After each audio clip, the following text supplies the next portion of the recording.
Welcome back, Red Spotters, to the Red Spotlight Entertainment Podcast. I'm your host, Alexis Soto, joined by Kyle Lira, of course, and Peter Martinez. And Kyle was laughing for no reason. He forgets, of course, that when we're recording, the interruptions in internet are not caught. So that's why he was just laughing randomly out of nowhere, in case anybody was wondering why. We're here for the review of the latest Marvel film, Doctor Strange and the Multiverse of Madness, directed by Sam Raimi, written by Michael Waldron, produced by Kevin Feige, and starring a whole bunch of people. And we're just going to go ahead and jump straight into it. We've been talking about this film and the lead up to it for weeks now in regards to the spoilers, in regards to the cameos, as well as the reviews that came out, the early reactions, and then also the interviews that Sam Raimi gave. I don't think it's any secret at this point how we all feel about the Marvel Cinematic Universe. We've given so much airtime to it. I feel like all of our worries and concerns and expectations, for the most part, have been laid out on the floor.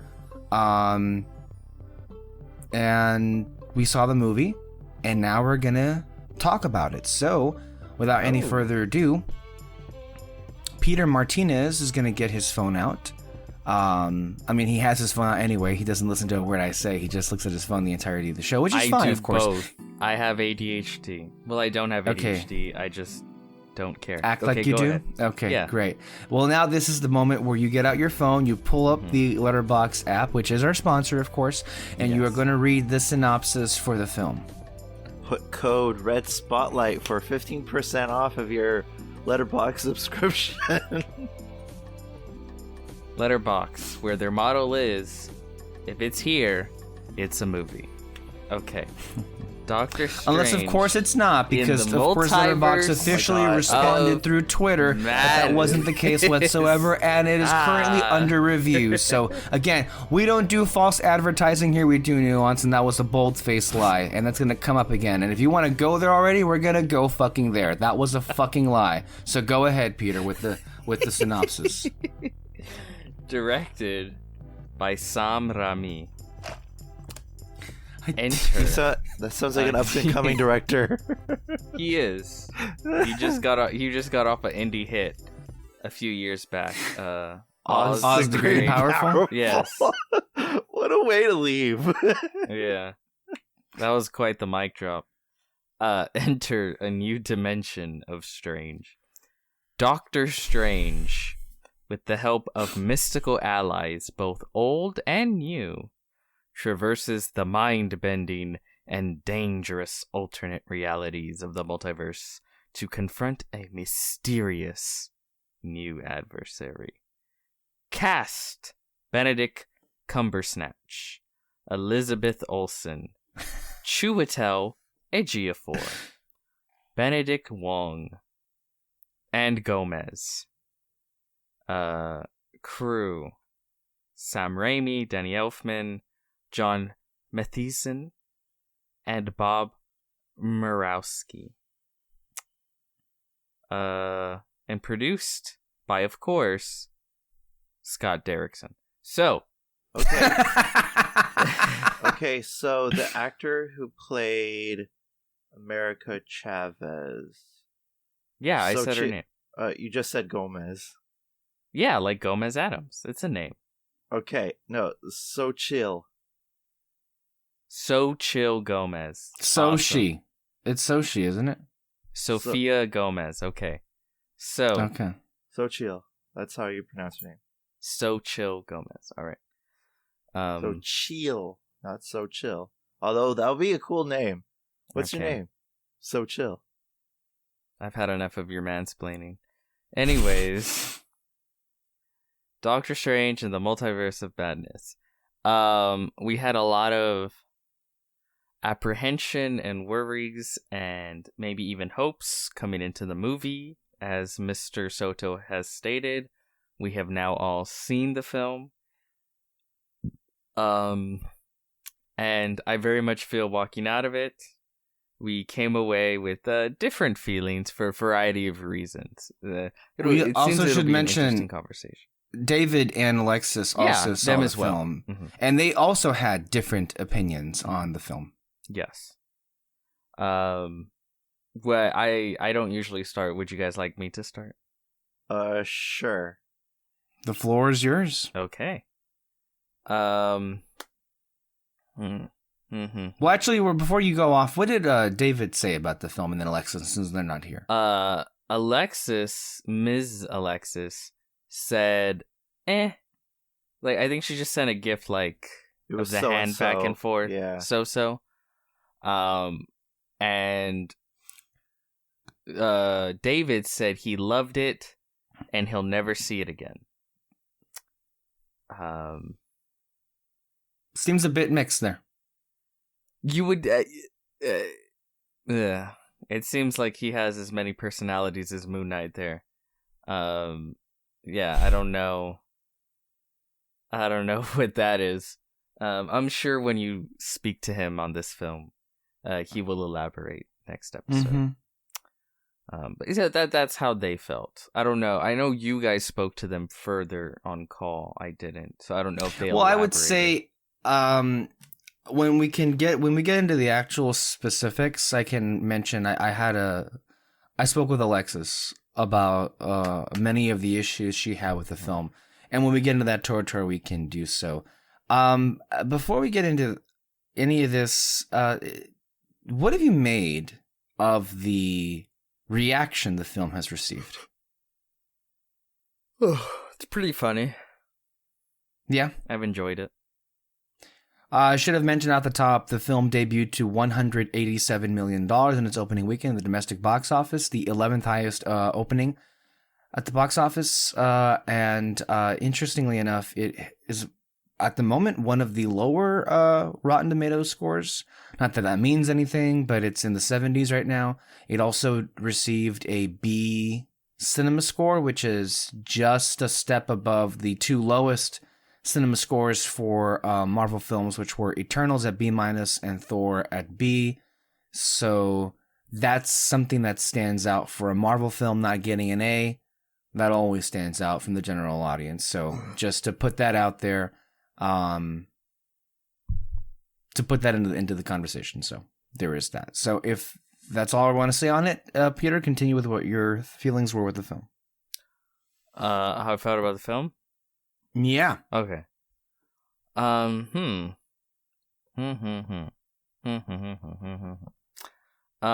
I had wanted was,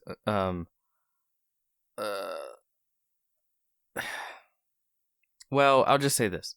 This is another film that I personally really enjoyed that I know for a fact would have been better if it weren't a part of the MCU. I feel like it's just a thing at this point, and maybe I just need to come to terms with it. But then on the other end, I'm like, no, fuck you. You know, I ain't gotta come to terms with shit. You know, I just expect better. But I just feel like there's, especially recently, there's just been a lot of MCU films where I'm like, I really like this, and I think I would have loved it if it wasn't produced by Kevin Feige. I felt that with Eternals. I'm pretty sure I felt that with Shang-Chi. I felt that with Spider-Man No Way Home, because it's like there's so much I like here. I just wish it wasn't shot like a shitty SNL sketch or a TV show on ABC. Or Disney Channel. Or Disney Channel. Yeah. And here, it's funny because that's not the issue. It's actually the issues are a little reversed. It's like visually, it's awesome. Direction wise, it's awesome. I think it's so well done. The issue comes when it comes to the script, and I know a lot of people feel like the script's just like a major piece of shit. I don't think it's a major piece of shit. Just a minor piece of shit. Well, a lot. Well, I guess a lot of the issues just lie with the fact that it's an MCU movie, where it's like we need to connect this to this TV show that maybe not everyone saw, and we need to be a sequel to the original Doctor Well, which Strange. TV show? Because people are also expecting Oh, Loki that's and right. What If to tie into this movie. Well, as well. that's their expectations. Yeah. I can't do anything for people's expectations. No. Most specifically, it was supposed to serve as like a sequel to a certain television show, WandaVision. It's supposed to serve as a sequel to the original Doctor Strange. It's supposed to serve as a sequel to Endgame. It's supposed to serve as an introduction to America Chavez. It's supposed to serve as an introduction to certain aspects of the multiverse, and also include specific cameos, because that's all Marvel really has at this point as far as like the tricks up their sleeve. It has to do a lot of certain things that Sam Raimi never would have done had you just given him the reins and said, make a Doctor Strange movie. If you did that, he would have made I think a very, very different movie. With the constraints you put him on, I still think he made a pretty good one, and or at the very least a pretty darn entertaining one. But the constraints put on him are just shitty. Like, they don't lead to more creativity. They just kind of lead to the stifling of creativity. Because you know how some people feel like, well, if you put up barriers, if you not put up barriers, but just the difficulties that come with making a film lead to creativity sometimes. And that's true. You don't have money to work but not by this level of like constraint that it's a different kind. And also, like, I feel like let's just compare apples and oranges here. You have like Phase 1, and they were able to get away with a little bit more because it wasn't under the Disney umbrella. Well, they were umbrella. Still kind of movies at that point. It wasn't a TV show yet. They they had some characters that were in one movie come in another, and they had their after credit scenes, but for the most part they were still just making movies and not episodes in a TV series. Right. Now they're full on just episodes in a TV series. Episodics, yeah. Which again, help, I don't know. But overall my feelings are that I feel Sam Raimi with his hands tied behind his back is still much better than the majority of directors out there.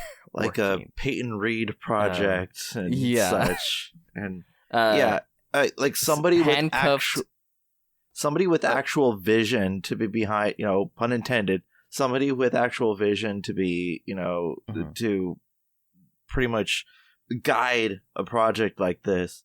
And like you see the term madness, in your title, and you're expecting to see some like crazy visuals and all that stuff. I don't know much about the multiverse shit. We'll get to that later. But I could definitely tell that this is a Sam Raimi film by just looking at it, contextually. And I think that if that is the case with like most Marvel movies, like Chloe Zhao, like you could tell that, with the cinematography alone, that it's a Chloe Zhao film, or like you look at what's it called, Kenneth Branagh, and you could kind of, when it gets to like the Asgard shit, you could definitely tell that it is a Kenneth Branagh film. I mean, just like little stuff like that, you could like tell the identity. And like what you're saying, I would rather an MCU movie have its own identity than not, and I feel like that's where like this movie has its like its strong suit, because it does have its own identity. And if you were to pick a frame from this movie, I'd be like, oh, that's Doctor Strange in the Multiverse of Madness. If you were to pick apart, put like, for example, Shang-Chi or something like that, put on screen like a random shot, pick a number, kind of thing. I look at that shot, I'm like, okay, I don't know what could it be? What could it be? So I love the fact that it has its own identity, You were saying, Peter? No, just I guess my point is overall is just while obviously it could have been better, as we were saying, mostly due to the fact that it ties line the MCU, what we did get, I did end up enjoying quite a bit. So, all right, Kyle. I agree with Peter in this stance. It's a very like weird thing. First of all, I was expecting this movie to be utter shit, so it kind of helped my enjoyment of it. You know, like my expectations were so low on this movie, and I was just like, because I've heard the rumors, like all the cameo, you know, fodder and whatever, and so I was completely like, okay. I mean, it's just obligations at this point, you know, seeing this movie. But I was pleasantly surprised, you know. I have not felt this way to a movie since when I saw Fantastic Four in theaters, you know. I mean, and I'm not saying that in a bad way, because, you know, I'm probably in the minority that actually like those movies, you know. And like, I haven't felt that, you know, I haven't felt life in a superhero movie like that, of this like lightheartedness, I guess, even though there are like, I know it's a contradiction because there's a bunch of horror aspects in it, but it's not that lighthearted of like, you know, it harkened back to the early 2000s where you have the X-Men, you know, coming in, and, you know, you have the ridiculousness of like Mystique's design and all that stuff. And I felt like the ridiculousness has been a much needed aspect in superhero films for a while, you know, and I appreciate this movie for it. Like, this movie is completely ridiculous, but I love it for its ridiculousness. The visuals are absolutely fantastic. There are a few shots where I think are standout MCU moments, and so on and so on. So I was actually pleasantly surprised coming out of this movie. Would I say it's the best MCU movie? Fuck no. But I did not come out hating it, nor I'm borderline like love with this movie, because I just I had a batshit good time with the cheese, and it was absolutely delicious. It was absolutely delicious, and and I want to do another rewatch soon. Yeah. This is what now I was like, now this is how you superhero film, you know. And I haven't felt that way since Matt Reeves took his spin on one. So like a month ago. Hey, it's been a long few months. I mean, we sure as hell know it wasn't Peacemaker, so I mean, can't speak to that, you know. Funny. I mean, you want to talk about the tone. I mean, I don't know, but Peacemaker is certainly out there currently. All 8 episodes streaming on HBO Max for your pleasure, and soon coming back for a season 2, and maybe even also a spinoff based on Amanda Waller from the show. So the spinoff of a movie is itself getting its own spinoff. So I don't know. I mean, that just seemingly screams success. That's I don't know incredible about you. right there. Sounds like ringing endorsements all around. It seemed as if like we're in a James Gunn renaissance of all places, and so be ashamed to miss it. Yeah. Yeah, it definitely would be. This movie, Matt. Look, Sam Raimi. It was, I would say, a treat in and of itself that we got to experience a Sam Raimi film, period, this day and age, and then also a Sam Raimi film that happens to be a blockbuster and also happens to be a superhero film at all. And I feel like visually speaking, this is entirely his film. And I think Peter really touched on something when he said that all of the usual problems that all Marvel movies have, a lot of them don't seem to be an issue here. And I think this is only just like proof, right? That what we've been saying is right all along. When you bring in a director that has, you know, any kind of semblance of a visualistic imprint, and it does wonders for your movie. A lot of the problems, literally, a lot of the problems that we've had with these films, with Marvel Cinematic Universe films, let's be clear about that in particular. The lack of color, the lack of sets, the lack of extras. The lack of any interesting shot whatsoever. Exactly. It's all here. And it shows you what we've been missing for so many movies. You know, you bring up an interesting idea, Alexis. You know, I dare I say it, I would be down to fuck around with the Michael Bay directed MCU movie at this point. Are we scraping the bottom of the barrel? Well, at least that would be interesting, right? Yeah. At least that would actually be some kind of a calculated risk, and it would be kind of exciting to see how that would play out. Whereas I don't think anybody's crying over John Watts leaving Fantastic Four. No. Whatever shall we do? Yeah, and I can... It's sad, but like we probably didn't know how good we had it with John Watts directing that film, because if they replace him with what's his name? The Peyton Reed, yeah. That's going to be That's disgusting. a million times worse. Because Peyton Reed has been lobbying that job for years, according to inside reports. So if you ask, I mean, if he bitches enough about the job and now there's an opening. I'm sure he called Kevin Feige that morning. Like, hey, I'm still available. I'm still open. Yeah. So, like, yeah, all that stuff John is definite. Favreau. Oh, well, look, all that stuff.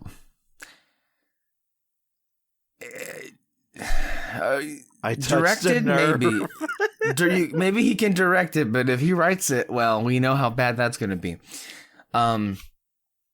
Visualistically, the film is superb on a level the MCU, I don't think, has ever even bothered to do it. And you know what? Ultimately, the biggest issue with the film is the fact that Sam Raimi did not have the opportunity to make this film holistically his. And we all know whose fault that was. It was Kevin Feige. It was the studio system. It was the Disney executives. It was the whole mentality of that operation, which is like, look, we've got a factory product here. We can let you come in and maybe play with the colors a little bit, but we need you to understand that at the end of the day, this is going to be what it's going to be. Okay? All right. And this is ultimately what happens when you do that. I feel like visually, we've got an amazing movie.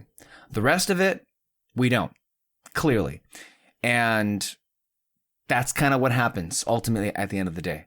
The transitions, by the way, I think maybe the transitions were some of my favorite parts of the whole film.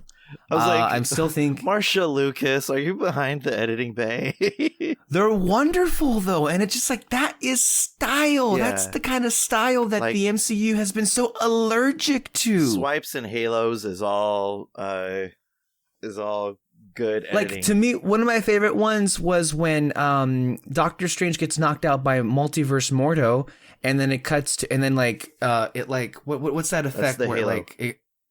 Is that the halo? Yeah. Where it goes to black, but then the circle. Okay, and then it opens back up with Wanda. Honestly, and then if that wasn't great enough, we also got Danny Elfman. What's this? Who's just going crazy and at it with this score in a way that just brings the film to life. There's a and particular scene that I'm going to discuss that you noticed the music.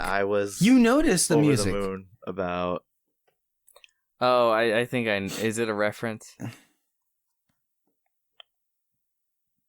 No. Okay. I thought. No, it's not a reference. I just thought that we'll talk about it later. Okay. But it's probably one of the most coolest sequences in an MCU movie. I will say I enjoy the way that he has a very 90s mentality of witchcraft So it's a lot of electric guitars. Yeah, And it's very metal sometimes. You know, Yeah. like that sequence where Yeah. Mordo is discussing dream walking, and it's just like fading the faces like back and forth between her like doing the spell and him telling it like it's a ghost story, and they're just like just the fades of the faces back, and then the music like Might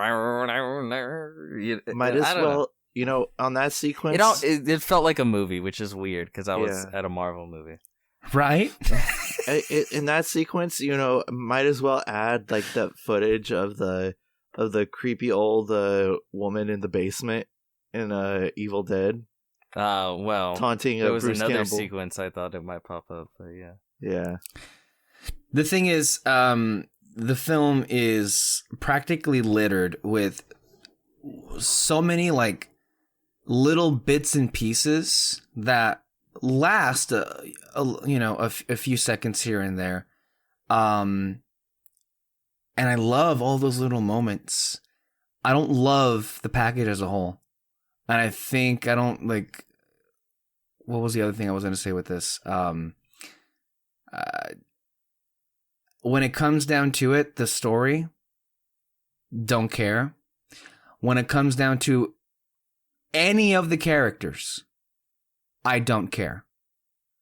And when you don't got me at that, you don't got me with this movie.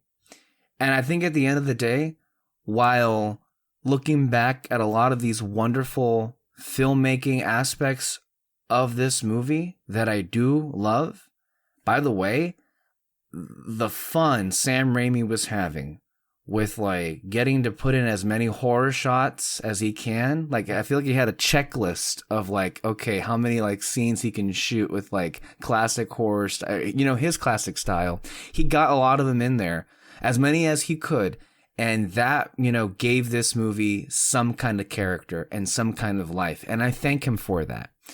But I don't care about a single character in this movie and or actor. Not saying that there were bad performances. There were really good performances, throughout the movie. But I found myself aching to feel something. And I just sat there feeling completely numb. After a certain moment, because I will say the film starts off when it comes to that action sequence with the eyeball monster, that was particularly exciting. And then it slows down, and then things happen, and then it loses me with something. But when putting that to the side, when it jumps into the multiverse part of the movie, I feel like it just lost me completely. It got me back at that last action sequence with really inventive stuff, I feel, with like the dream walking aspect, how it played a part in the climax of the movie. But for the most part, it's mixed because I don't hate it, because I feel nothing for it ultimately as a film. I just don't care at the end of the day. Yeah, that's where I stand. So those are our initial impressions, and with that, I think we can go ahead and open it up with like the particulars of this film and where we want to go off with that. Gentlemen, by all means, take it away. I'm gonna push back. Push back. Mm-hmm. Okay. Not hard, but just a little bit. Like when you say you feel numb and you felt nothing. I can't say you're wrong, right? Because that's how you felt. But I'll say. But can I add on? Before you push back, I want to double down on that, because literally, I was pissed off. That whole last week, I was pissed off, and I dipped on. Honestly, from what I hear, was a pretty funny like last post credit scene. It was funny Bruce how Campbell. angry the audience got. Well, audible look, groans. Yeah, they're like, ugh. And I'm like, yes. Well, there was some other satisfying moments in the audience. Not that they liked it, that I enjoyed there. But that first post-credit scene kind of broke me, I feel, because, like... Oh, it was... Yeah, I fucked that credit scene. I was like, you know what?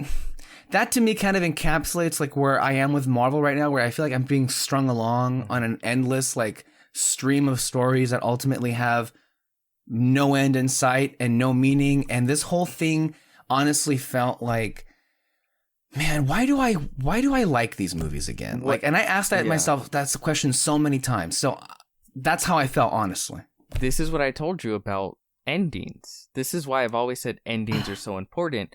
You can't have any sort of satisfactory storytelling. You can't have a satisfying third act or conclusion to any characters or anything if the stories are never intended to end.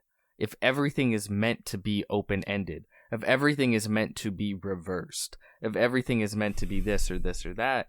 And it's like, how can you have any sort of emotional attachment, I guess.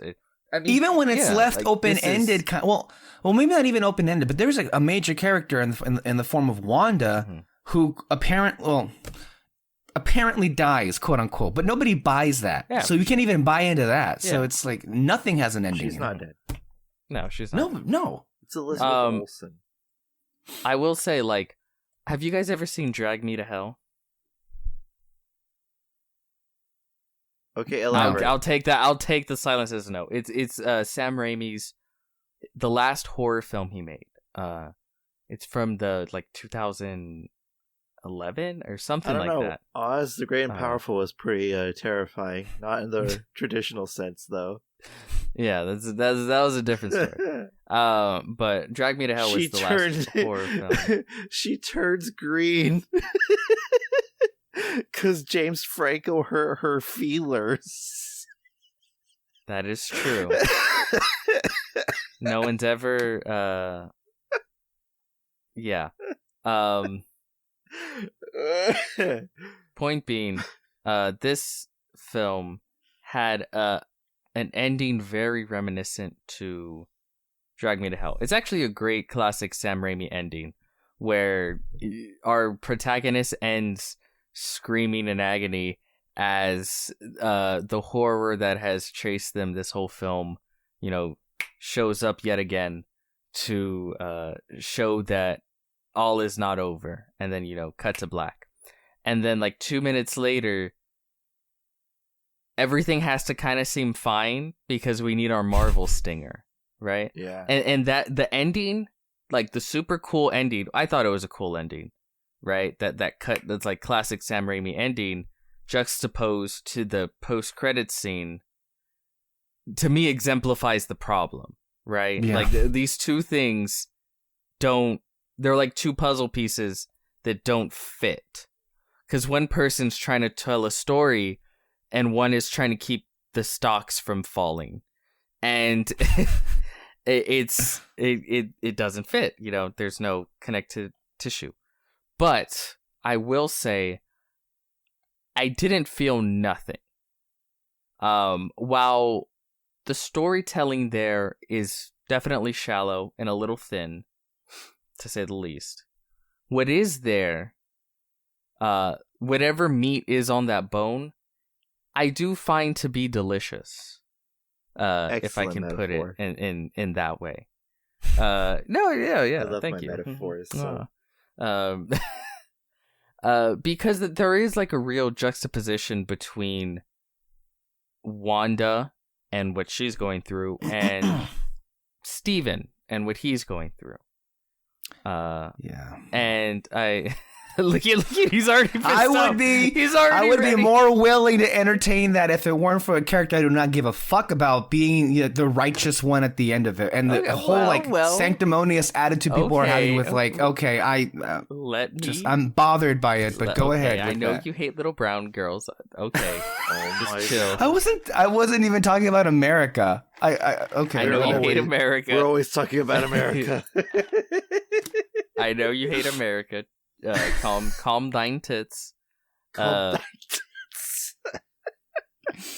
This is the thing, and it's someone should have said that last week when a lot of people were not very much happy with America. Oh yeah, well, yeah. Calm thine tits. Yeah, let's go ahead. Just plaster it on a bumper sticker. Shut up and sit down. Well, yeah. because the sort of question posed throughout the film, it's not the mission statement of the film, but it's sort of the sort of question that's meant to ultimately get an answer by the end is the whole thing of like, are you happy, right? Because you have these two unbelievably powerful beings that are capable of just about anything, and they're not happy. And they're not happy for very similar reasons, because they've lost out on the possibility of a future with the people they love the most, right?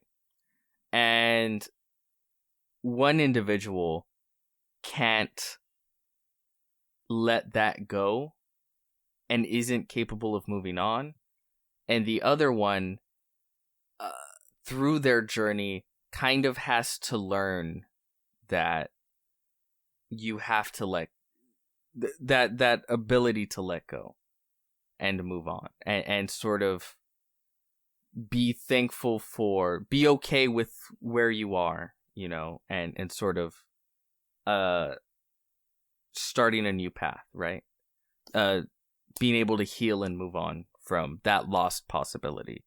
And yeah, like, that stuff is not, it is 100% there. It is thin, but it's there. And whenever they do touch on it, I do think it's done well. I do like the scenes between Steven and Christine. I really liked the stuff at the wedding. I really liked the stuff with him and I think it was at 838's Christine. I thought all that stuff worked. I thought the emotional moments, because Benedict Cumberbatch hasn't really been asked to be emotionally vulnerable at any point in his time as this character. Even in the first one, not really. And here is the first time where you really see that. And the walls come down just a little bit. And I do feel there's a certain level of acceptance and growth with Steven, right? And there is symbolic gestures in that way. He finally fixes his broken watch by the end of the film. Sort of a symbol of, like, moving on and and he finally bows towards towards Wong, and just little stuff like that. And yeah, the emotional stuff with Wanda, I thought, worked as well, mostly due to the amazing acting by the third Olsen twin. Don't let them tell you that she's younger, because she's one of the triplets. They say twins. She's the third one. All that stuff I thought was really, really good. So yes, is it thin? For sure. Is it a bit shallow? Yeah. But I guess I also am able to forgive some of that stuff, because it's not 3 fucking hours long, or even 2 hours and 30 minutes long.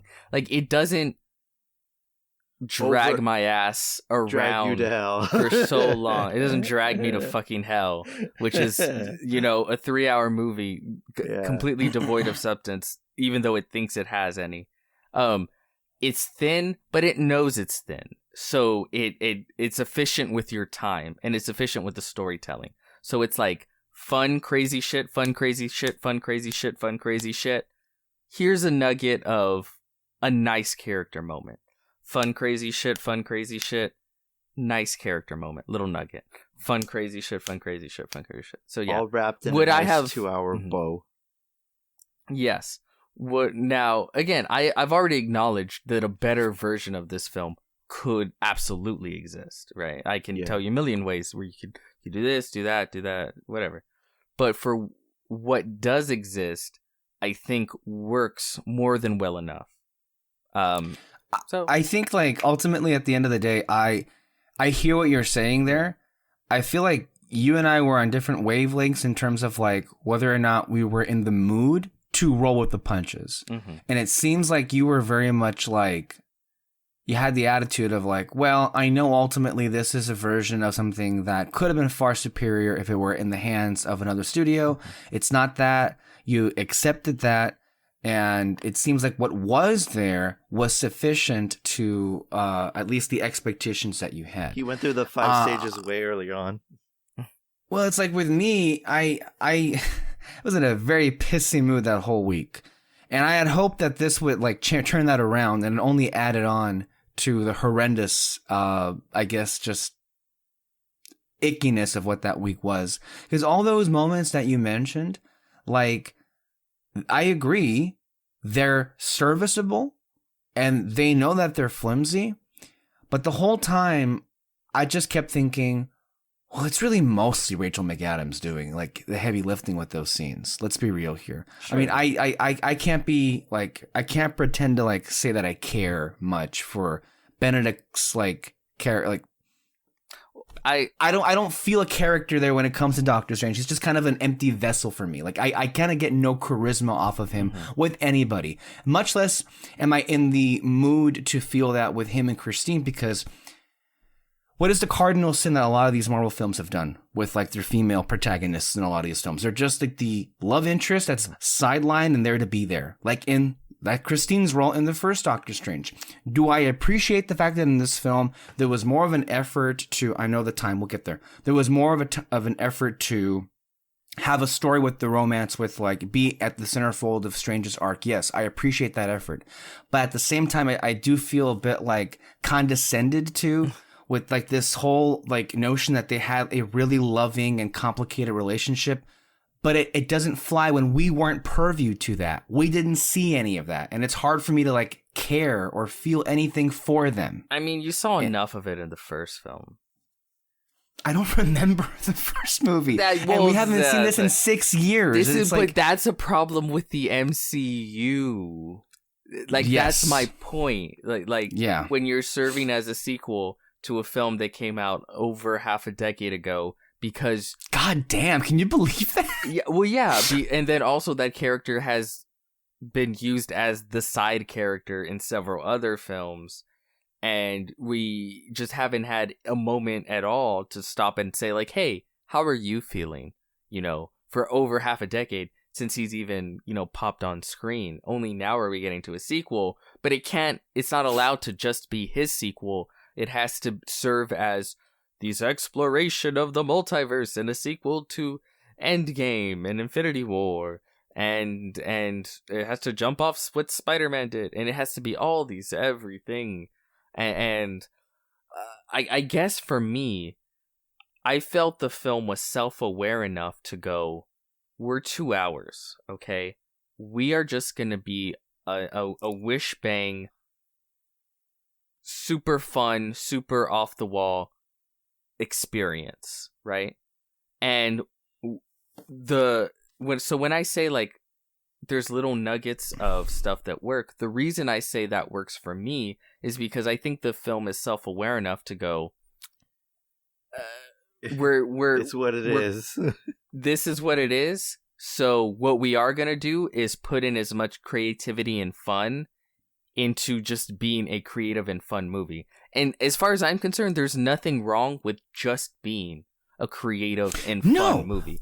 Not at all. And I agree with you. I think like the one who is self-aware, obviously, the director, Mr. Sam Raimi, and you can tell that from the interviews he's given. Like, look, he had to do the job, which was like put this all together, put in a little bit of what he usually likes in all of his movies in here. And that's why those moments where the characters are given them, you know, a moment to breathe are actually present. You know, that's why they're there. I don't think these were like concerns that, quite frankly, Kevin Feige ever seems to have. No.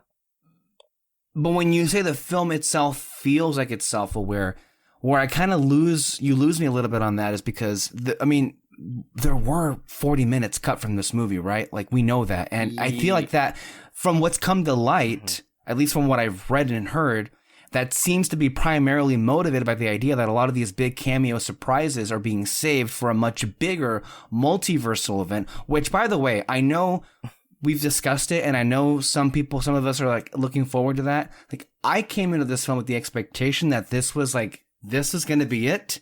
They were gonna like climax with their multiversal event and we could move on. No, now I'm being told this multiverse gimmick is gonna drag the next decade of the MCU. Okay, great.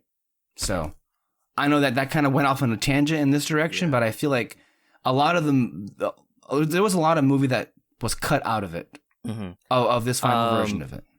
There was a lot of movie, but like from what I heard, most of what was cut was the Sam Raimi stuff.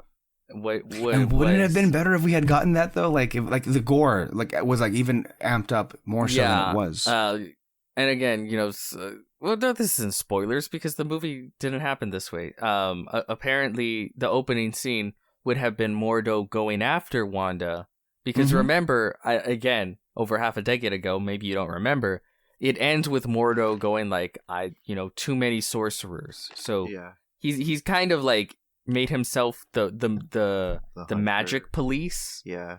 And like anyone that's breaking any sort of magic laws, he's going after them and taking their magic, killing them, or whatever. So he went after Wanda, and then she decapitated him.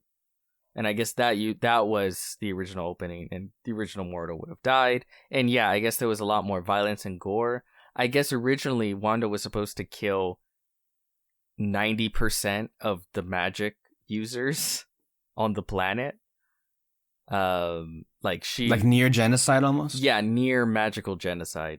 That's a fantastic phrase. I agree. And then it seems like Feige's like, who hurt you, Raimi? Like, let's pull it back. And then added in more cameos, which the cameos I assume were like John Krasinski or some shit like that. Or maybe even the whole fucking Illuminati scene. So this idea that like there was more story stuff, I don't know how true that is. Like genuine like character stuff. Like I said, you could include it, but the stuff that works here, I do think does work. I think there is a genuine character arc. Again, it's thin, but I'm okay with it being thin because the emphasis of the film is just crazy, wacky fun. And I'm okay with a movie just being crazy, wacky fun, including, of course, a comic book movie. Okay, let me, just a direct question. Yeah. How is he different at the end of the film than he is at the beginning? Because I feel like I missed that completely. I explained that. Because really? The thing is that he was still stuck in the past. You know, he was still stuck in the past. You could see, and just he's set in his ways. And is he still not at the end of it? Like he feels like the same person throughout the entire movie. But the thing is that like he was never, because he's a very arrogant character. He by the end he of was the able movie, to admit. He was able to admit to Christine. I mean, it's not his Christine, but he was able to like say, "Hey, I love you. I love you. I'm not happy, but that's okay." Yeah. And try to move forward. Yeah. Like, yeah, that whole thing about admitting to Christine and then symbolically fixing his watch, as sort of a way of moving forward. I mean, there's a lot of bowing to Wong and sort of what's not admitting, but sort of let's say admitting their friendship and sort of what it means to him. Yeah, like I don't know. I feel like that's something that the Doctor Strange at the beginning of the movie wouldn't do. Any of those. Well, I don't know. Maybe that just wasn't good enough for me. I don't know. I admit it's register thin, but again, like it's there. It's I don't know. That to me, it's like saying like, hey, this slasher doesn't have enough, philosophical discussion in it. Yeah. Okay. It just kind of comes off that way a little bit for me. Okay.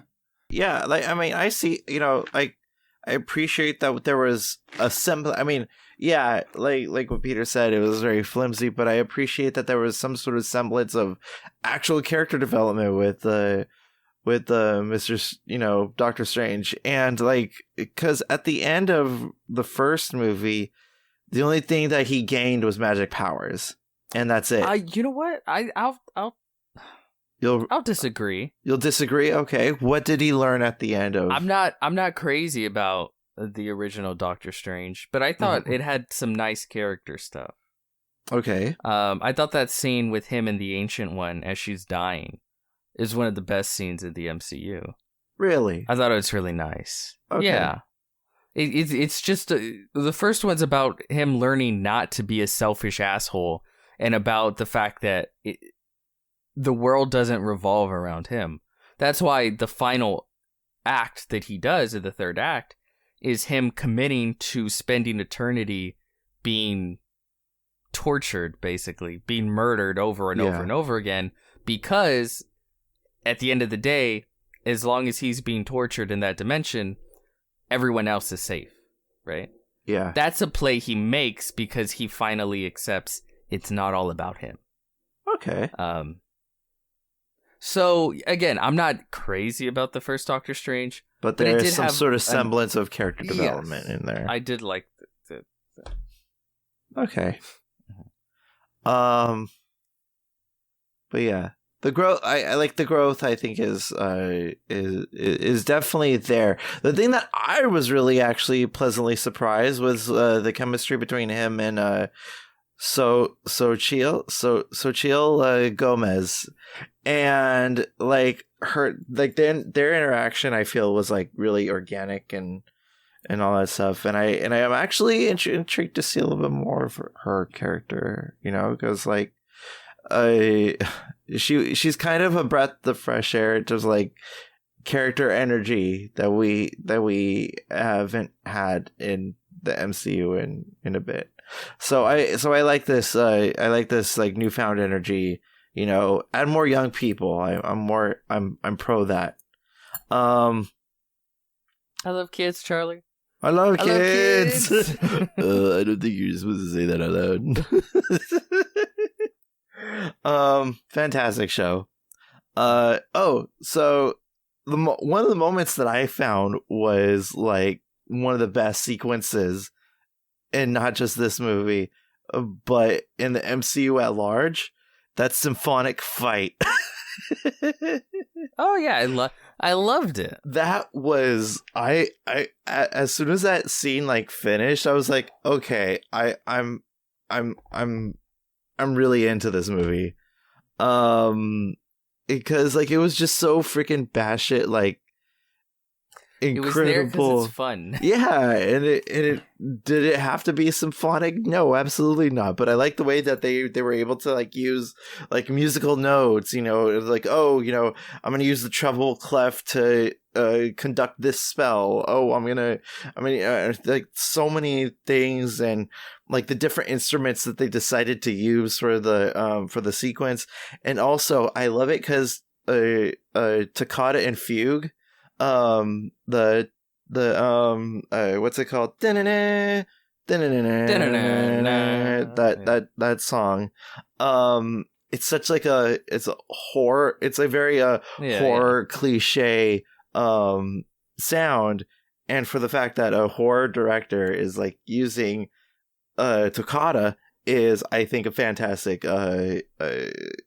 exuberance of the genre that he's trying to convey, so I really love that sequence, and I listened to that in my car on full blast, and it like I was like this, yes, Danny Elfman, give me. I love it. Danny Elfman, fucking fantastic. He did an amazing job. It felt like a 90s superhero movie, like, and honestly, for the better. It had a bombast. It had a bombast. Yeah. It had a bombast quality to it. You really noticed it in that first sequence with the eye monster. Yeah. Oh, a couple of things I want to address. Okay. So I want to go and discuss. Okay, so my sister actually wrote a review that I want to read, and this is going to be this is going to be a part of my talking points. Okay, all right. So she says, and this is where I feel like this movie is understood.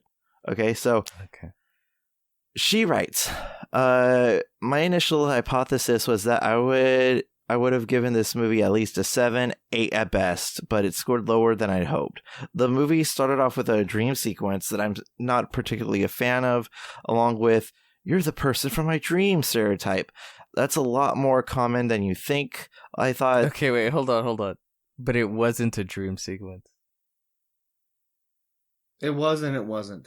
Yeah, well, I mean, Okay, it go wasn't. ahead. It wasn't, but then it was like, treated he as wakes up that and everything. trope. So I can see Okay, what she's saying.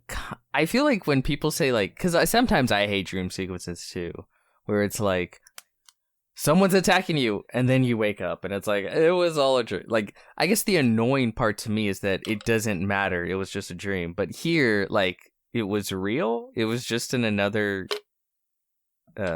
universe. I don't know. Okay, go ahead. I guess I get what she's saying. I thought that James Gunn pulled off a sea creature attacking a city much better than whatever octopus was fighting New York. And yes, I get it. The demon stems from the whole X-Men universe, yada, yada, yada. So that made for a good monster filler that Marvel has in every movie. From then, we see that Wanda is actually severely depressed and still living a lie stemming off of her devious plan from WandaVision, where she's still, I'm guessing you're going to be very sympathetic towards her cause, Alexis. She says, Wait, go back. Did you say devious? Yeah. What was devious about it? Devious plan, using live people to live up to her fantasy. Okay, continue. That's pretty devious, I would say. Where she fucked up detrimentally in WandaVision. I mean, there's no skating by that.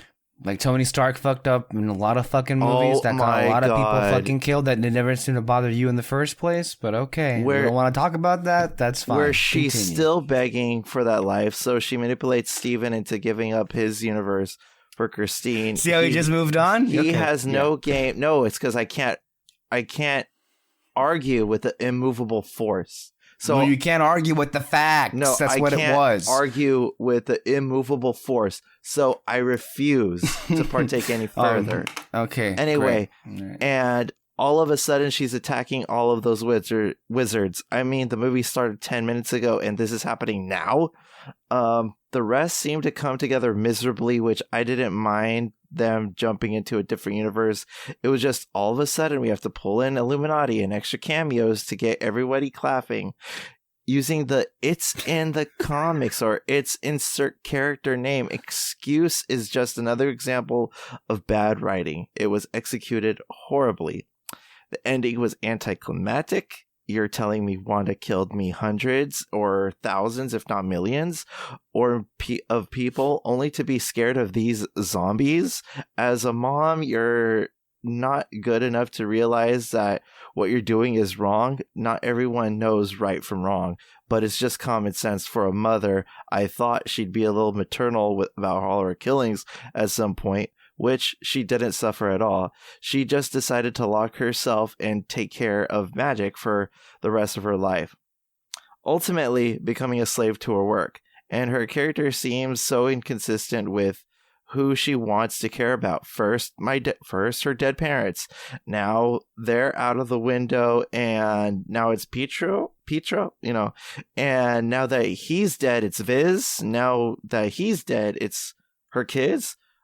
Why not care for all of them at once? I'm not saying stop caring about them at all. I'm just saying, like, she picks and chooses who she cares about at the moment, specifically to her convenience. And I say to the first talking point, the thing I found fascinating and where Wanda is in a multiverse of madness is that grief and depression comes in waves. Sometimes you feel over it, sometimes not. It all depends on the day. What happens is what becomes it and what triggers it. One day a depressed person would say, "Hey, I got the hang of this illness. I think I'm going to figure it out. Everything's going to be A-okay. In the next fuck life, I'm going to burn everything to the ground. I hate this and everything is not okay. You know, almost like you're sucked into a giant bagel. No, okay, nobody. So in WandaVision, she might have very been okay then, you know, at the end of it, but that was just the first wave. And for that, I say it didn't ruin her progress from WandaVision. Like Obi-Wan says in The Force Awakens, these are your first steps. We're just crawling along, witnessing the steps of her healing journey, I say. So I think that we saw the beginning of the healing process in WandaVision, and we're just trotting along, seeing how that goes. Yeah.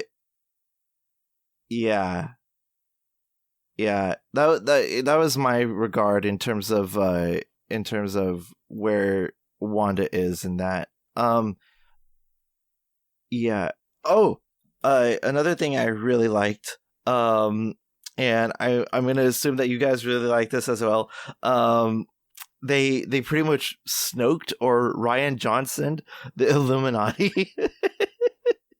And I'm not saying that in a negative light. I'm saying that in a very positive light, where everybody expect, oh, we're going to get some badass sequences with all these cameos and all this stuff, only to be completely destroyed in 2 minutes. That was absolutely beautiful. I loved every second of that. Okay, there's a lot you said there. First of all, when it comes to America Chavez, that's not a character. Maybe we'll disagree here, but I didn't find her presence to be endearing. Someone hates women. Or present, quite frankly. There was just nothing to her. No impact whatsoever. So I could care less about America. The country and the character in this case.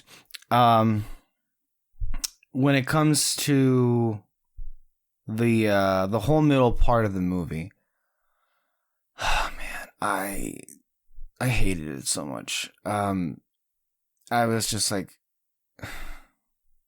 kill me so many times. The whole idea of the Illuminati Dormammu, and I'm here to bargain, and being in this movie and the cameos that were there and the reaction that the crowd, like, it seemed to me that the only time the crowd woke up was when the cameos happened. And it's just like, I'm just sitting there waiting for somebody. I'm just praying for a sword to come through the screen and just stab me so I can, just be done with it. Even that post-credit scene where I heard somebody behind me, I was like, oh my God, Dormammu's daughter. And I just wanted to like burst into flames. That whole, from a pacing standpoint, that whole middle part of the film, it's just like the energy just is lost on me. Mm-hmm. Like it just grinds to a halt. And I can't be the only one that I know, like a lot of people are bitching about like the title Multiverse of Madness and there wasn't enough multiverse. I don't give a fuck. But it is, I think, eye-opening that one of the like The multiverse in the MCU is just so wholly uninteresting.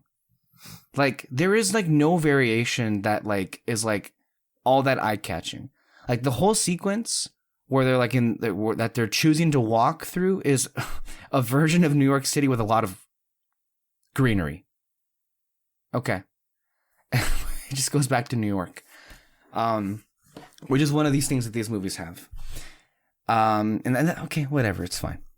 But it does drag. And then when the Illuminati happens, and then we have all this stuff, and quite frankly, it just verges on bad for me. Like, I know there were wonderful moments with, look, we have, what's his name?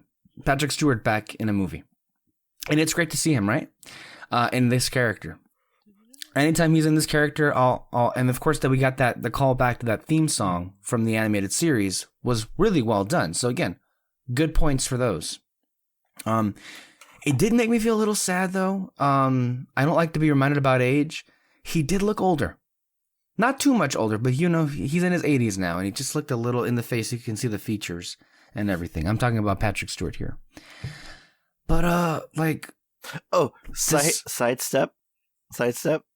You guys are gonna hate me, but you guys hate me anyway. I am watching Picard. I don't care. Anyway, It's pretty good. I could not give less of a fuck about that. Okay, whatever. Okay. I don't care. I mean, I'm not gonna care. I'm not going to care. Anyway, the whole reveal of John Krasinski, with Reed Richards and whatever, like, I'm just like, well, I already knew these were happening, but of course the crowd's reaction was just like, okay, well, I guess that's all we're really here for, right? So imagine my surprise where that whole act is just completely like turn around, where Wanda comes in and viciously murders all of them. Honestly, there could have maybe be no greater joy provided, not just in this film, but maybe in any movie this year, than to hear the silence and gasps when the audience's beloved fan cast choice of John Krasinski as Reed Richards was just like turned into spaghetti pieces by Wanda. Honestly, it's moments like that, and then how like hilariously the rest of them were like offed off. I would imagine seeing a Black Bolt be decimated like that was delicious in your eyes. I don't even want to address that, okay? I just... that didn't happen. Because I just feel like no good can come of addressing it. Well, maybe later on. Black Bolt happened. The costume looked amazing. Mm-hmm. Look, we got to give credit where credit is due. The costume looked amazing. But him being offed like that was funny. Let's be real. But then so was like Captain Carter being decapitated. But again, there are little moments that are buried in there that kind of like irk me on principle. You bring back Haley Atwell, and again, she's like just there. Okay, fine, whatever. And then she has the "I can do this all day" line, which is like, I'm just so done. I'm so done with it. And I wanted to kill people when she said that. It's like, I am done with Marvel. I'm done with this. Whatever. This is the thing. And I think you're kind of being a glass half empty guy, right? I do. Continue. I do. And this is why. You get to Universe 818 and it's viewed as like this utopia, right? There's greenery everywhere. There's fucking wind turbines. And, you know, they stopped Thanos, and it looks like they have all these technological advancements. And you have these ultimate heroes, the Illuminati. And, you know, everyone's like, ooh, look at them. You know, you got Black Bolt and Mr. Fantastic and Captain Carter. And it's, you know, from a Marvel fan perspective. Black Bolt's in this movie. It's so fun, right? It's cool. And the costumes are great. And then... you know, that's what it is. You know, you have this is the universe where Ultron went right. And you have the Ultron bots, right? So it's sort of this, like, everything went good sort of situation. And the Illuminati are arrogant because of that. And then you look under the hood, and it's like, no, there was this whole thing with Stephen Strange, and they ended up voting for his execution, da-da-da-da-da. So you're like, ooh, like, these people aren't really who we thought they were. But okay, right? But it's supposed to be like this perfect universe. And then Wanda comes in and fucking tears it down, right? So you have like the heroic, like, dun, da, da, da, da, like they jump in, and you think they're about to, you know, save the day. And then you have the most just gruesome death scene I've seen, even in a rated R movie, in a while, with Black Bolt. And it's just immediately like it's like this like perfect superhero world just smashed into a horror movie. And it really is like, to me, it's the funnest thing you can do with this ridiculous cameo thing, right? Yeah, honestly, yeah. It's the funnest thing you can do. Before you get into how great it is, and Kyle touched on something that was actually pretty important that did stick out with what they do with these cameos. It felt almost Rian Johnson-esque. Oh, yeah. But here's the thing. That's not who Kevin Feige is. No. This is the exact opposite of what he does. Was this on purpose? Like, I don't think this was intentional on his part. That's not his MO. I read High Top videos or movies or whatever his name is. He put his review out for this movie out today, and I watched it. And the way he described it, I think fit perfectly. That whole sequence felt like, you could feel the two parents, Feige and Raimi. Feige's the one who's like, here's the Illuminati, here's all the fan casts, like we're gonna give the fans exactly what they want. And then Raimi came in and he's like, let's murder them brutally, right? and it feels like that's what happened. Feige's like, here you go, and then Raimi went stab, stab, stab. And that to me is so funny. Like, I love it. I think it works so well. I agree with that. And it is a subversion of expectations that I think because of that, it works for me. Like, this is the only cameo bullshit in one of these movies in forever where I'm like, genuinely, like, that I love this. And you know what? It's even better with an audience because, like, the audience is like, oh my god, it's the Mr. Fantastic, it's Xavier, and then Wanda comes in, crack, And this is the first time in I don't know when that I heard like audible gasps. Yeah. In a Marvel great. film where they're like, this isn't happening, right? Because it's not supposed to happen in a Marvel film, and it really pushes the audience out of its comfort zone. But I also think it does it for story reasons, and which is Wanda is not one to be fucked with. Like she's a slasher villain, just fucking swinging her way through the multiverse. I love that hallway sequence. Well, not the hallway, when they were like going through like the water. Oh, when they're running from her. Yeah. Well, there's a great shot where it's like it's a POV where they're running down and like it's like looking up and turning at like the entrance where she's gonna come from, and it's like red light starts just like, and like the sound effects of like and it shines through, and I'm like, oh my god. Like, might I add, the makeup that they did to make Elizabeth Olsen, who's like gorgeous, but to make her look terrifying is another feat in itself.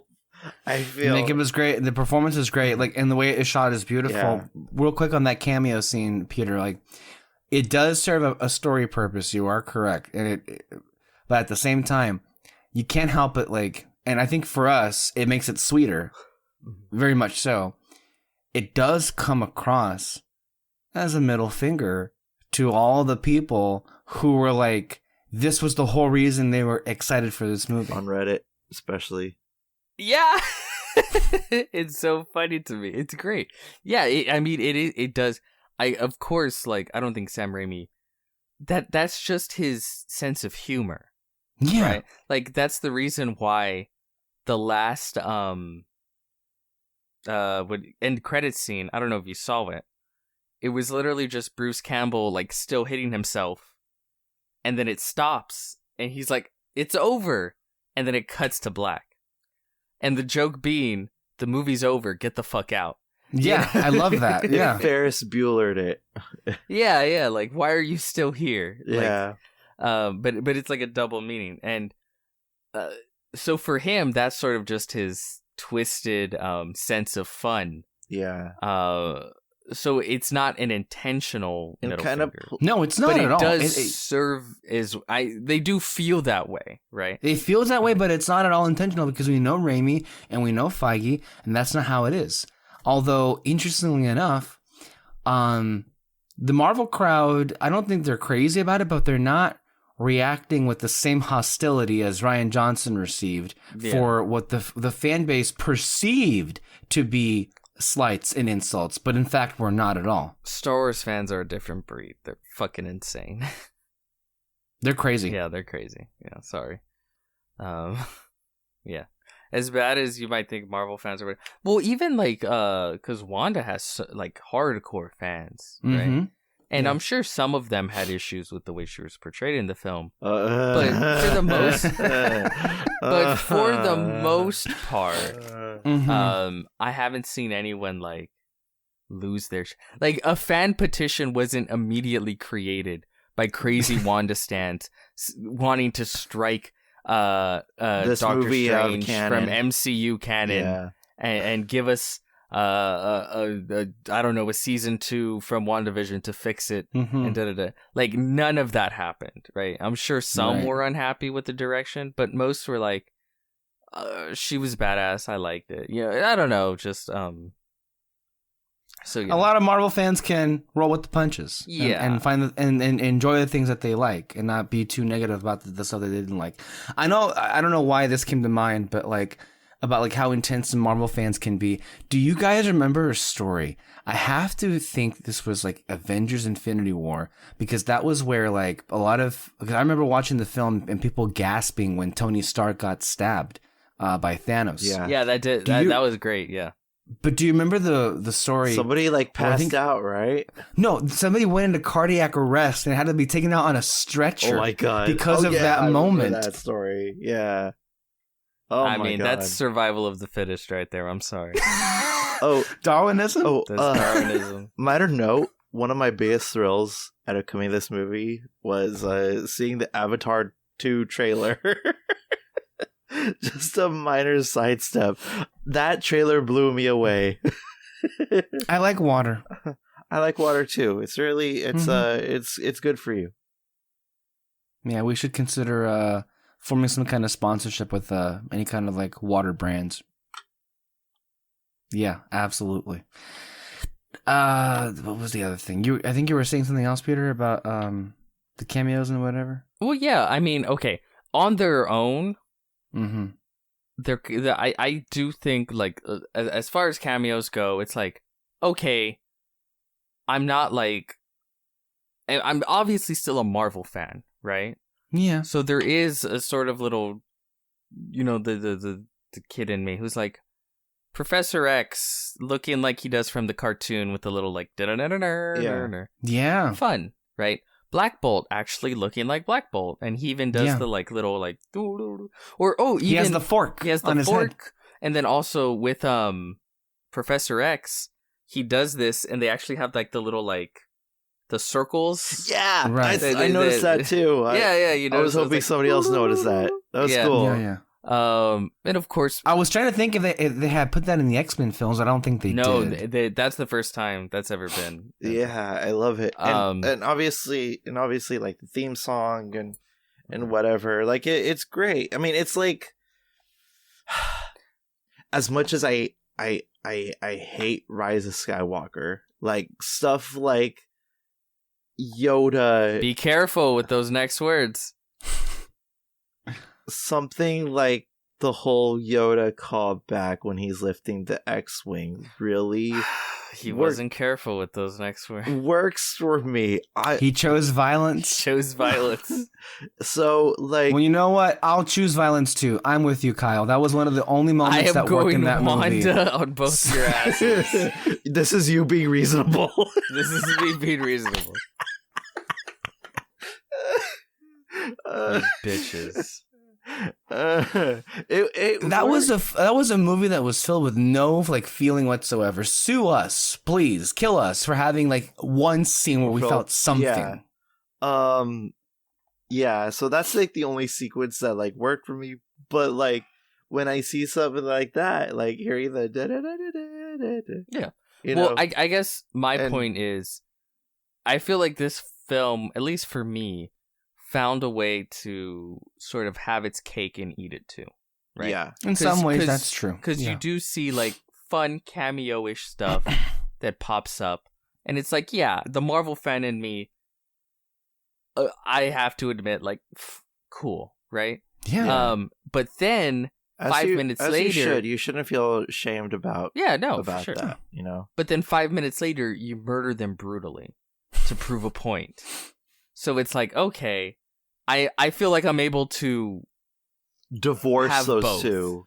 I will say, no, Alexis. I like that both are there. Oh, you okay? So I'm able to enjoy the sort of cameo bullshit guilt free in a way.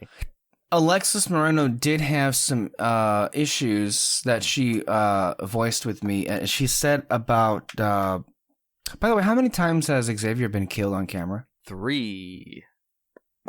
This is now the third time. I think this Okay. was the third time. Yeah. This is the third time. All He right. died in X3, and then By another crazy bitch. crazy bitch died in Logan. By another crazy bitch. A crazy bitch. That's true. Yes. And then You should died. avoid those. He needs to avoid Crazy bitches.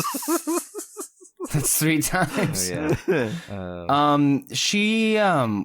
She loved that he was in the movie, but I guess she wasn't thrilled about particularly him, not anybody else, but him. Well, somebody else too. How unceremonious it was, like his exit. It's like because she felt like to bring that actor back for this role, it seemed beneath him. I think that was like what she was getting at. That's a bunch of crock shit. He voiced fucking poop emoji. He did voice the poop. Yeah, that does hurt her argument. He was the voice of the poop emoji. Okay. All arguments about that statement are invalid. She also felt as if I feel like she must have been one of these like on these like fan cast teams that was like campaigning for John, Krasinski to be Reed Richards, and so she was personally offended with the decision to kill him like that. And here's the question that I have here, and I feel like it could go either way with whether or not her anger will persist. And I wasn't sure myself watching this. Krasinski being in this movie, does that automatically confirm he will be that character in the movie? I don't think it automatically confirms it. I think it's still a possibility. I'm hoping that he's not. Yeah. I kind of don't want him. No. Only because, I'm a novice at this. I don't know the Fantastic Four. Mm-hmm. I don't know. I guess he's the smartest man in the world. Whatever. Yeah. I guess he's stretchy. That's all I know. Yeah, he's stretchy. But He is stretchy. Stretchy pants. It's I fun. didn't really care for the performance. It just seemed very monotone. I don't know. But then I don't know how he's supposed to be as a character. So I don't know. I think this performance, like, it was supposed to be monotone. It was supposed to be like how people expected John Krasinski to play this role, And so I think that, again, it's playing up to expectations only to be decimated like 2 seconds later. Which I feel is one of the one of the more stronger suits of this movie. But think about this: if in fact, when they do the movie Fantastic Four, and somebody else plays Reed Richards, what a troll this was! Man. That's why I love it so much. It's like, here are your fan cast. Pow, pow, pow, pow. And now you're never gonna get him again if it sticks. No, but that's the big if. I did see with Grace Randolph, and she's one of the people that actually has her ear to the ground on these things. I did see a video where she was saying that the studio is considering this as an audition, quote unquote. That's what her sources claim. Isn't it crazy?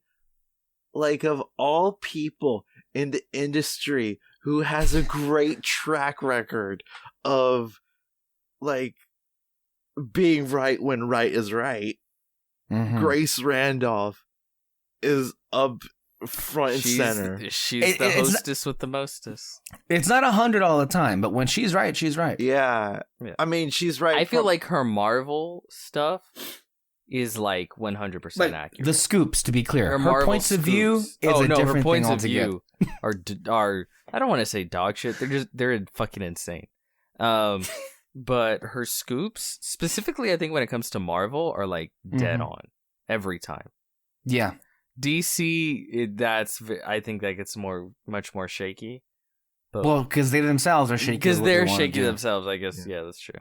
But with Marvel, I feel she's been pretty damn insanely accurate. Yeah. Yeah, I will see what happens with the Fantastic Four. Would they? I know some people were floating Krasinski as a potential director for the film. Would that be a possibility? Would that be? I think that would be a better scenario. If they want to court him to like do the movie, like not just coming for a cameo, but do the movie. I mean, I think it's very easy to sweeten the pot and be like, directed as well. Directed starring John Krasinski. And, he's done he's done mid to high budgeted films. He's a good director. I don't think he'd have any issues at all working within the Marvel system. Yeah, he could do it. I don't know. I'm kind of I love the Fantastic Four. They're Marvel's first family. But as do I. I'm not like obsessive right now over like who's gonna direct it, who's gonna play it. And maybe that's because for years it's like been Peyton Reed and then John Watts. And then it's just like, and then I've just been let down time after time after time after time with Marvel, where it's like, it's gonna be fine. So, I mean, yeah, I agree with you. With Reed or Watts, I don't care, but with that level of name recognition, a Krasinski would be a godsend. Yeah, for sure. By comparison. I'll put it this way. Whether he stars or not, I don't know if I care that much. If he directed, I'd be like, yeah. Okay. I'm feeling it now. Now I'm feeling a tinge of excitement. I'm feeling it now, Mr. Krabs. Yeah. But yeah, when looking at the big picture of like the next 10 years of Marvel, I don't want to. No. Well, we can. Can we? No, but when you discuss Secret Wars, because you told me of this fantastic tale years ago. I did. I remember. I remembered. Okay. Alexis doesn't remember, but I remember. Okay. I told him to, but he just in one ear and out the other. I know the way it works. I tend to not remember things that don't interest me. I'm sorry. And in this case, I'm still not interested. But anyway, okay. when you introduced me to this fantastic tale, pun intended, of Secret Wars, I was like, damn, you know what? Maybe the 10 years might be worth it if that's the route that they're taking. You should read it. It's like it's not that many issues. I think it's like 8 issues. 12 from what I read. Oh, is it 12? It's 12. Okay. 12 issues. Yeah. It's like it's crazy. It's really good. Yeah. I think they could pull off a version of Secret Wars in a movie, but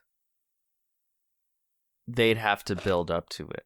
Like, in real time, the comics, I think, built up to it over, like, 2 years of constant comics. And, like...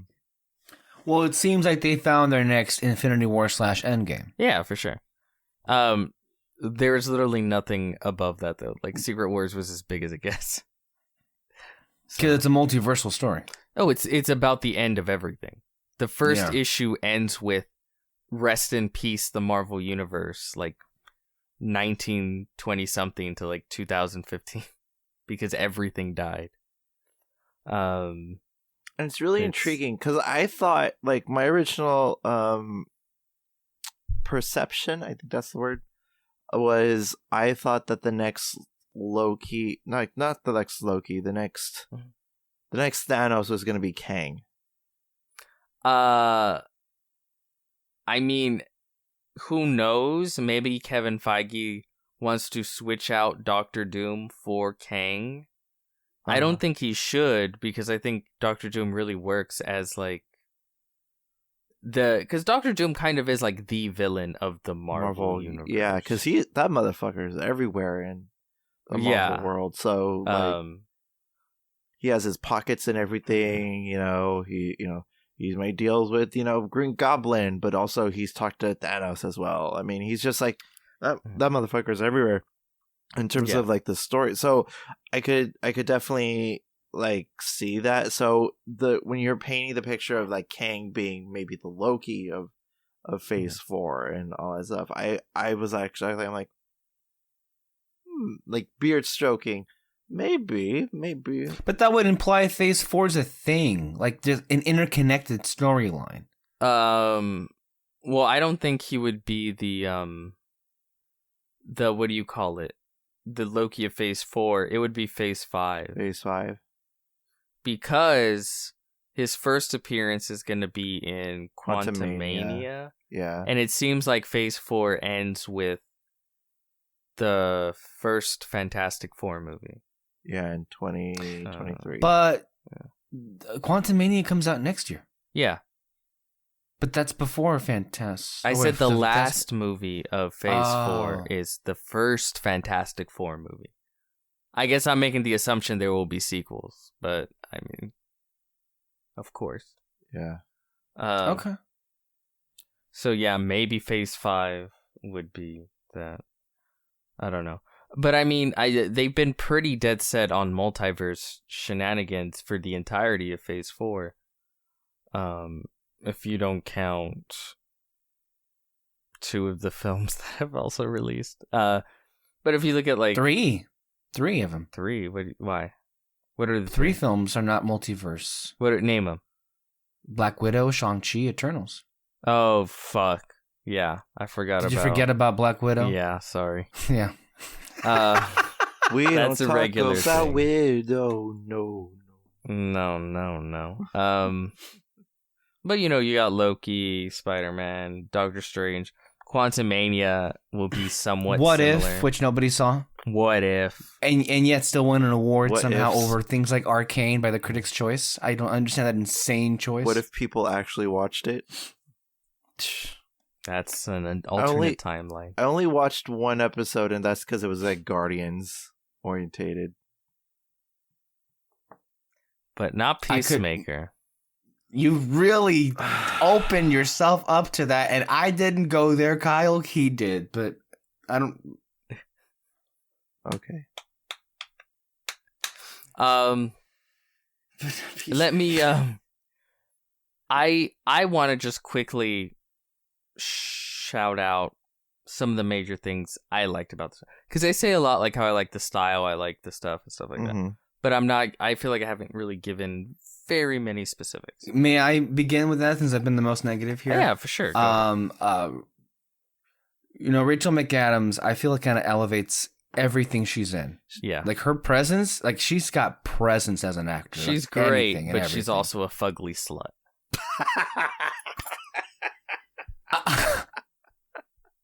I am not going to address that comment. Do you I get will the just reference? say she looks fantastic in red hair. Oh, I don't think he does. No, I don't, and I'm going to move past it. Oh. 'Cause I don't get it. Now, wait, you've never seen Mean Girls? No. Anyway, That's the thing like is this. Rachel McAdams, like quintessential viewing. Like if you Have you seen Peacemaker, Kyle? no, Shut the fuck up. Now, that has now nothing we're going to back do. onto That has nothing to do with it. I'm not. You call yourself a James Gunn fan? Well, okay. Anyway. Anyway. But Mean Girls, every early 2000s people who grew up in that era, like that is quintessential. It's one thing not to watch freaking. It's really rich, you know, the Peacemaker. hypocrisy in which you stand on. You know, you have no leg to stand on any of this. You call yourself a James Gunn fan for years, and yet you refuse to see Peacemaker. No, you have forfeited the right to criticize anybody else for not watching anything. Listen, it has nothing to do with, and he took off his earbuds like a wandering child. Okay, so the thing is that it has nothing to do with watching somebody's filmography, okay? This is just quintessential, like, early 2000s shit. You can't call yourself an early 2000s kid. You can't. Am I going to be allowed to finish what I was saying, Peter? Can I continue with the things that I like about the film? Girls. It's just one of those things. It is a cultural phenomenon. Are we talking about Mean Girls here or Doctor Strange in the Multiverse of Madness? I'm sorry, what review is this? So I haven't seen Mean Girls. Kiss my ass. I don't care. Anyway, let's get back to what I was saying. Rachel McAdams. That moment with by the way, those ghoulish demons that were attacking Doctor Strange. I love the design and I love the sound of their voices. Kind of like that classic ghost effect. But when they were coming out of Strange's body in the other realm, and they were also going after Christine. And I love that line of like, go back to hell. And then she like blew them up. That was perfect. I wanted more of those moments. Yeah. What was the other part of it? There was another one. I love how we get to see moments where the characters themselves get to be frightened and they get to scream about like what's happening here. America does that sometimes when like they're being chased by Wanda in that wonderful hallway sequence. Also when Strange like finishes his fight with the other Strange and he gets like impaled, and then like when the eye opens and she's like, and then Christine screams, like beautiful moments that just feel so human, don't they? And that's just those wonderful little like examples that are missing from so many of the Marvel films that Sam Raimi kind of like put back in here. I loved it. I agree, and adding to those human moments, I really loved the octopus eye fight. Yes, to me, that's like classic superhero stuff. Yeah. Mm-hmm. You know, he's at a wedding and he jumps out, throws on his cape, and flies through New York City. Wow. That was great. Yeah. That was a great entrance, a great transition. And, you know, there's, throughout the entire fight, there's constantly people around. You're constantly seeing people run everywhere. There's a great shot while the octopus demon is climbing the building that you get an inside view of people inside the building watch it go up. And it's like, that's so Spider-Man, right? Yeah. Because throughout the entirety of Spider-Man, he never forgets to have the average bystander perspective of everything that's going on. And it's just such a classic, fun superhero action adventure scene, right? And then it just tops off with the perfect, that just yanks out the that eye. Sound effect. And there was a literal pop sound effect. We're like, boop. So good. That's the stuff that I'm like, if every superhero movie had this, I'd be good. Like, yeah, I really would. That's the reason why I'm like, my favorite Wonder Woman movie is that 5-minute sequence in the mall. Right? Yeah. Because that's all I need. It's goofy and fun and yeah, Kyle, you don't have to watch the whole movie, but if you get a chance, just watch that mall sequence. Yeah. You haven't seen 84. it? You don't. You really don't have to. But just watch the sequence where she's in the mall. Like, if that one sequence was like the whole film, I'd fucking love it. Okay. It's just fun. The actress who's the original Wonder Woman, Linda Carter. It's like a Linda Carter throwback. It's great. Okay. So, and I think I said this when I walked out of the movie. The beginnings half felt very much like classic superhero Raimi, like all the Spider-Man stuff he did. And then once just classic superhero shit in general. For sure. Because, like, that whole, like, even, like, with the Fantastic Four, like, with them on the bridge and, and shit like that, yeah. like saving people. Yeah, there used to be a human element to the film. To saving people instead of like, oh, everything has to be like, multidimensional we don't even discuss and all that stuff, and fuck the humans and all that stuff. This is so like I appreciate it's almost intimate in that way. Yeah, for sure. So so that to me, I was like, that's really great how the first half is not like that, and then once you get towards the middle and the second half, Raimi just goes full classic horror Raimi. Yeah. You said something interesting when we were in the car coming back from the theaters, and you said that it's like he was working with his filmography backwards. Yeah, because you have a lot of the great Spider-Man stuff, and then towards the middle, it's like semi-horror-ish stuff. So you get a lot of Darkman. Have you guys ever seen Darkman? It's basically Sam Raimi's version of Batman.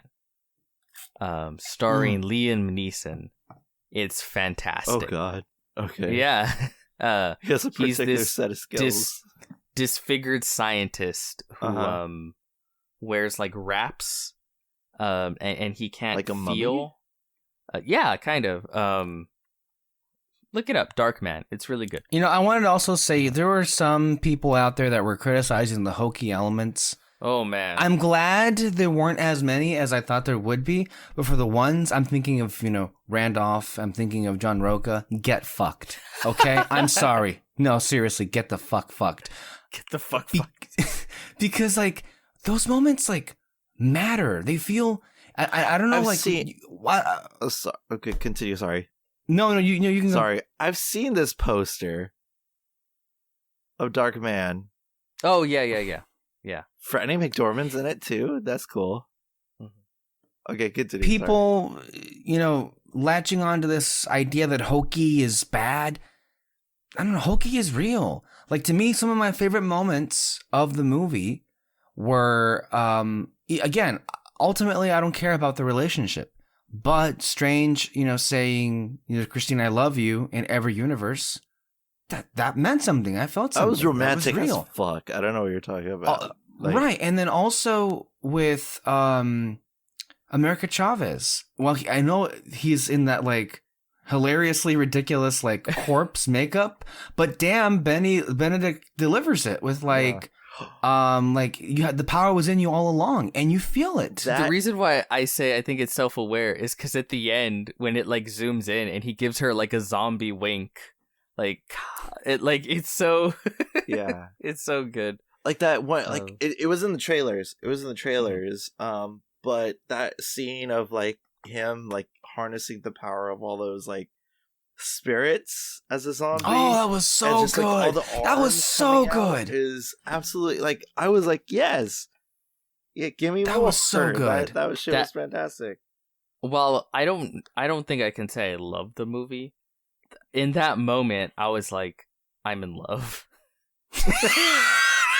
I'm in love with it visually. It looks so good, and how it was executed in that sequence was great too. You look so fine. It's literally like 1930s Frankenstein when it's like the lightning, and then yes, and he comes and he's like contorting everywhere, and then like the demons are like, "Wow, we're gonna swallow your soul!" Like they're like a little Stephen Strange. You have broken the eternal rule. And then, like, just when he comes up and all the hands are all... It's just visually amazing. And then when they're, like, surrounding him, and even when they're surrounding Wanda, the way the camera, like... It's like just swoops, like... You can see the camera move in this movie. That's insane. Imagine it's not that. on a tripod this time. Like, speaking of camera... well, they moved the tripod. There's this great shot and great edit where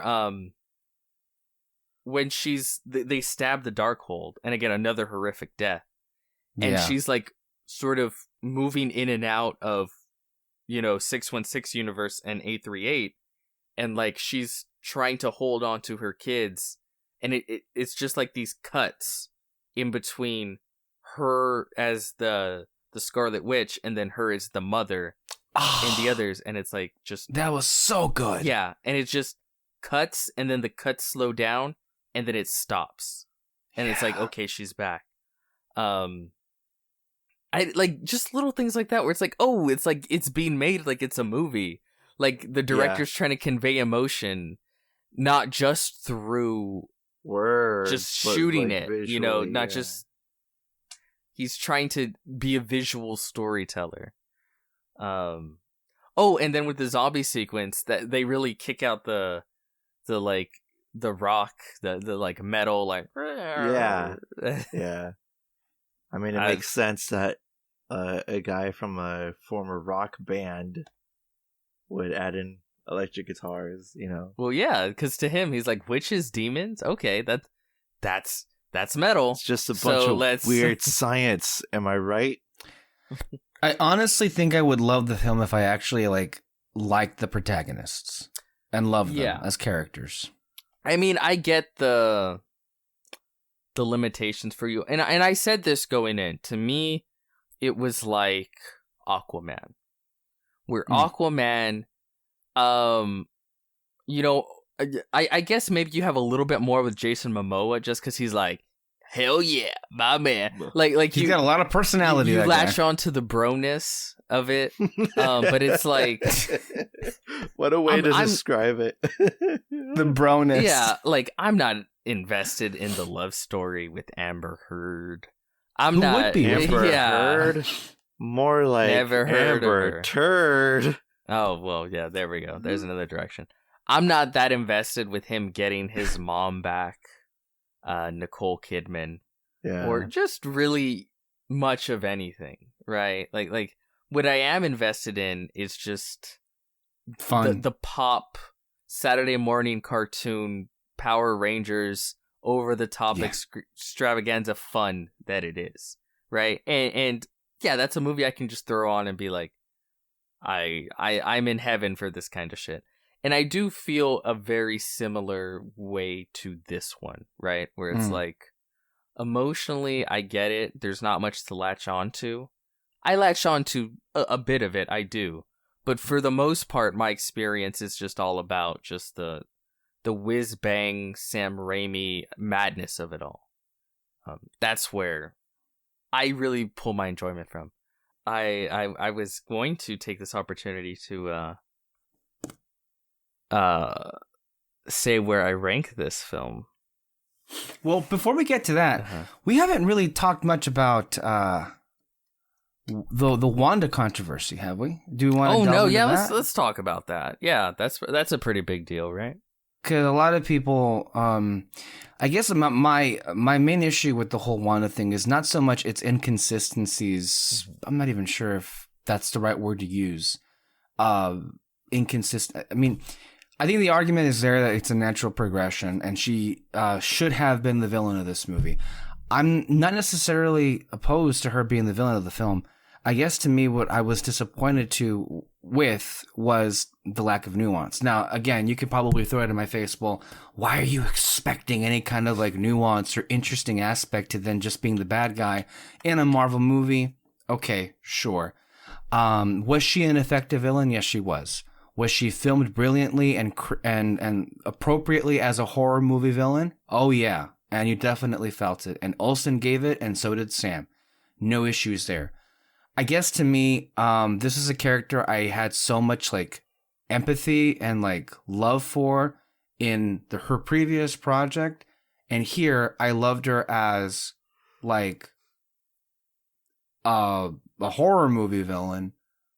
I don't think I cared about her as a character. Her as Wanda. I just, and I'm sorry to say, like, the only moments I think to me where I felt the emotion, like that shot you described when she's being pulled out of the multiverse when, the Darkhold is like destroyed. Before the fact, we have that wonderful transition when Wong asks Strange about like, do we know any witches? Oh yeah, that was really good. And we have the little like WandaVision theme, the music cued in, and then we have, Wanda with her kids. Yeah. And then of course she wakes up. So that I think to me, I felt the most for. I guess to me, as much as I love Wanda, it made me not like her so much as when she kept saying, "I'm not a monster," after she's on a murder spree, like so many fucking In her times. defense, And she warned them, "Get the fuck out of my way, bitches." she was being reasonable. Reasonable. And so, I'm not saying ultimately it's the worst thing in the world. It's just so much less interesting for me as a fan of this character. And I know she's going to be in more projects, going forward. I think she may even have her own movie. Who knows? At this point, she is a very popular character. And we had people walking in our theater dressed as Wanda. Several people. I'm gonna take a step back and introduce the synergy of it all. But her introduction at the parks has been really, really, really high received. Everybody's stoked about her being in the parks. Did you hear? I was real quick though, because of how I wonder what impact this movie has on the reputation of the character, not the popularity, but I noticed I heard John Campea on YouTube talk about there was a story he was talking about this, in his crowd, there was this little boy that had a Wanda doll with him in the beginning of the film. And then when the film was over, he didn't want that Wanda doll near him and then give it back to his mom, I think, as they were walking out of the film. So I wonder what this does to people liking the character. Just curious to point out there. Sure, maybe. It just doesn't seem fair. I mean, all the cool kids would love her even more, but that's just me. Kid sounds like a fucking square. I you know what? I'll say it. This feels a bit like sexism. I'll say it. There's a lot of that going around with this character in general, to be clear about that. But in this the movie, opposite. Okay. I'm coming at a very different direction. Okay. A lot of male comic characters are allowed to be evil and fun, and everyone loves it. Loki killed thousands, and he was evil, and people He was redeemed. Now he's a hero. But even when he was still a villain, people loved him. I remember they went crazy for him after the Avengers, right? And then part of it is Tom Hiddleston as well. Well, but no. Don't shut the fuck up, because Elizabeth Olsen just has just as much charisma and fun. Yes. So this Tom Hiddleston, fuck you. And then another thing, there are male villains that children love, and they are fucking evil, like the Joker, right? That motherfucker just kills people relentlessly for fun. Green Goblin. Fun. And guess what? Kids love the Green Goblin, right? Yeah. But then all of a sudden, when it comes to Wanda, it's we're clutching our pearls and being like, "Oh, I don't know if children are like blah blah blah blah blah blah." I know you weren't saying it. To be clear, that's not where I was coming from. No, I know. There were a lot of I am people hearing who a were lot of coming people at it. say that, and I say, "Fuck you!" Why can't we ever let women just be fun villains? Like this is crazy to me. And then also have those heel turns, right? This whole thing of well, she can't be redeemed anymore. Okay, motherfucker that was crying at the end of the Loki show, shut the fuck up. In Avengers alone, it said he killed 80 people in 2 days. I don't want. That's before the battle. Before the battle of New York. Yeah. I don't want to hear it with that bullshit about can she be redeemed. Okay. There's no shortage of characters in the MCU itself that have were villains and are now heroes. Yeah, too. And if you want to go even further, how many people were killed by Ultron because of Tony? It can go on in those kinds of directions. If we're holding people accountable, and weighing that measure. But I wonder, sidestep. It'll be funny if people start dating the MCU timeline like Star Wars. Before the Battle of New York, before the Battle of Yavin. We're already there, Kyle. I don't know what you're talking about. Fandom's already they there. go by phases, so I doubt. I think Marvel's just set on the whole phase thing. Yeah. But the other thing, maybe nuance isn't the right word, but you've said for what I'm gonna say, it is, I think, for what you said. You said that you feel that a lot of the nuance was stripped of Wanda in this film. I don't want to say that I feel the opposite and that she was actually given nuance, but I feel like the character was actually allowed to be interesting. That's fair. Yeah. Because the biggest issue for me, because a lot of people have an issue with the jump from WandaVision to this film, and I don't think the film is the issue. I think that last episode of WandaVision is the issue. And I have felt that since the finale of WandaVision. Because what the finale of WandaVision does is gives her a fucking pass. And because they're like, well, you know, we want to try and have our cake and eat it too, but we don't want to do the work. So we wanted to tell this compelling story where Wanda kind of fucks up bigly, but that word bigly. Yeah. By the time we end the series, we want you to go like, oh, but she's a hero, she's a good guy, and we don't want you to have any ill feelings towards her, which is Peter, bullshit. real quick, was that ending that you just mentioned right now that you had an issue with WandaVision where the show gives her a pass? I have seen some suggest that the reason why it ends that way was to prime her for the movie that is Multiverse of Madness. For sure, and it did a shit job. Because again, these people, they just know that they're supposed to hand the baton of these characters off, but they have no idea what the film's going to be. They haven't looked at the scripts. A lot of times the scripts aren't even written. And you'd think they would be purview to that if they're working with Marvel Studios. Yeah, but in order to be safe and rather to be safe than sorry, they always just sort of leave the character in the same state that they found it. Another great example of that, which also really fucked up a final episode, was in Falcon and the Winter Soldier, where you had this interesting story with douchebag Captain America, and then in the last episode, they just do a 180 and they're like, oh, he's a good guy now. Yeah. What the fuck? Like, he literally murdered a dude in broad daylight with the Captain America shield. But because with full they intent know that of the killing. Characters... Yeah, but because they know the character is supposed to be another That was an project. execution. That was an execution, yeah. And it was filmed that way. You were supposed to be disgusted and shocked.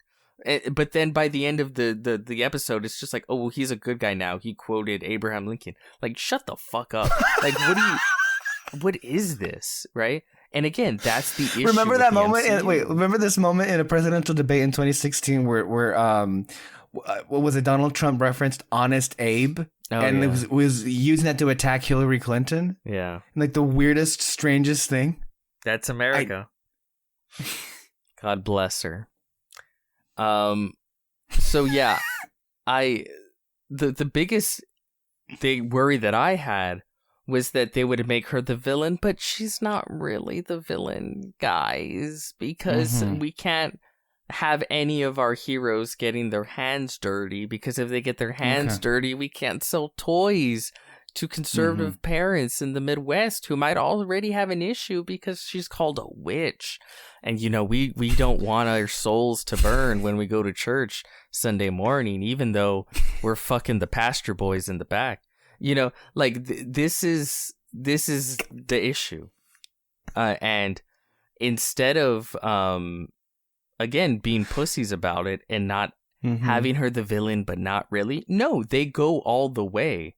She has a complete villain turn, and I like that. Because so much so that they cut out a lot of the gore from the movie. And you know what? Guess what?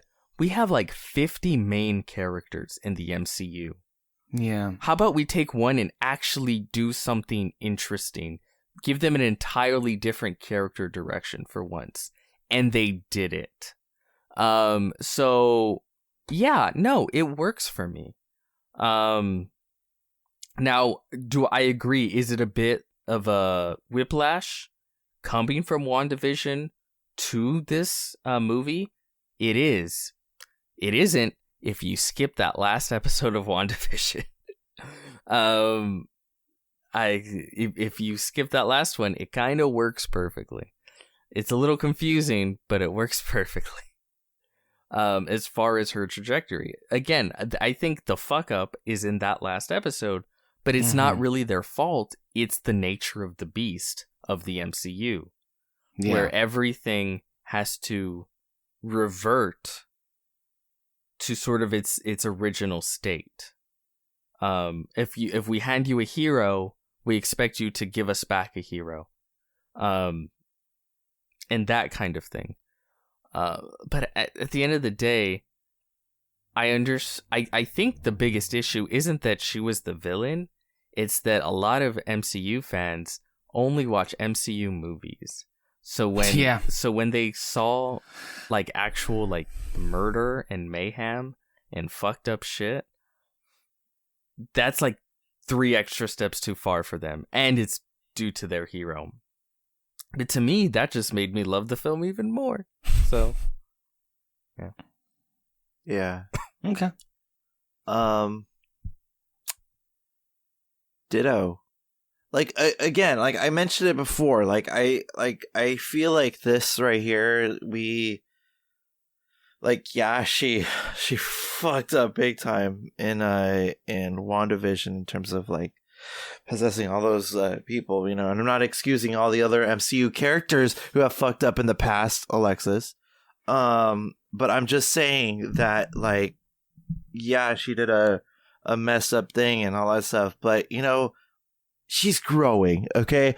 Our girl boss is growing, and like this, and the thing is that like somebody who also has to, find coping mechanisms and is still trying to work on himself or her or their self, and it's just I completely empathize with what Wanda is going through, even at her most diabolical, even at her most vicious, and I completely empathize with that, because you know why?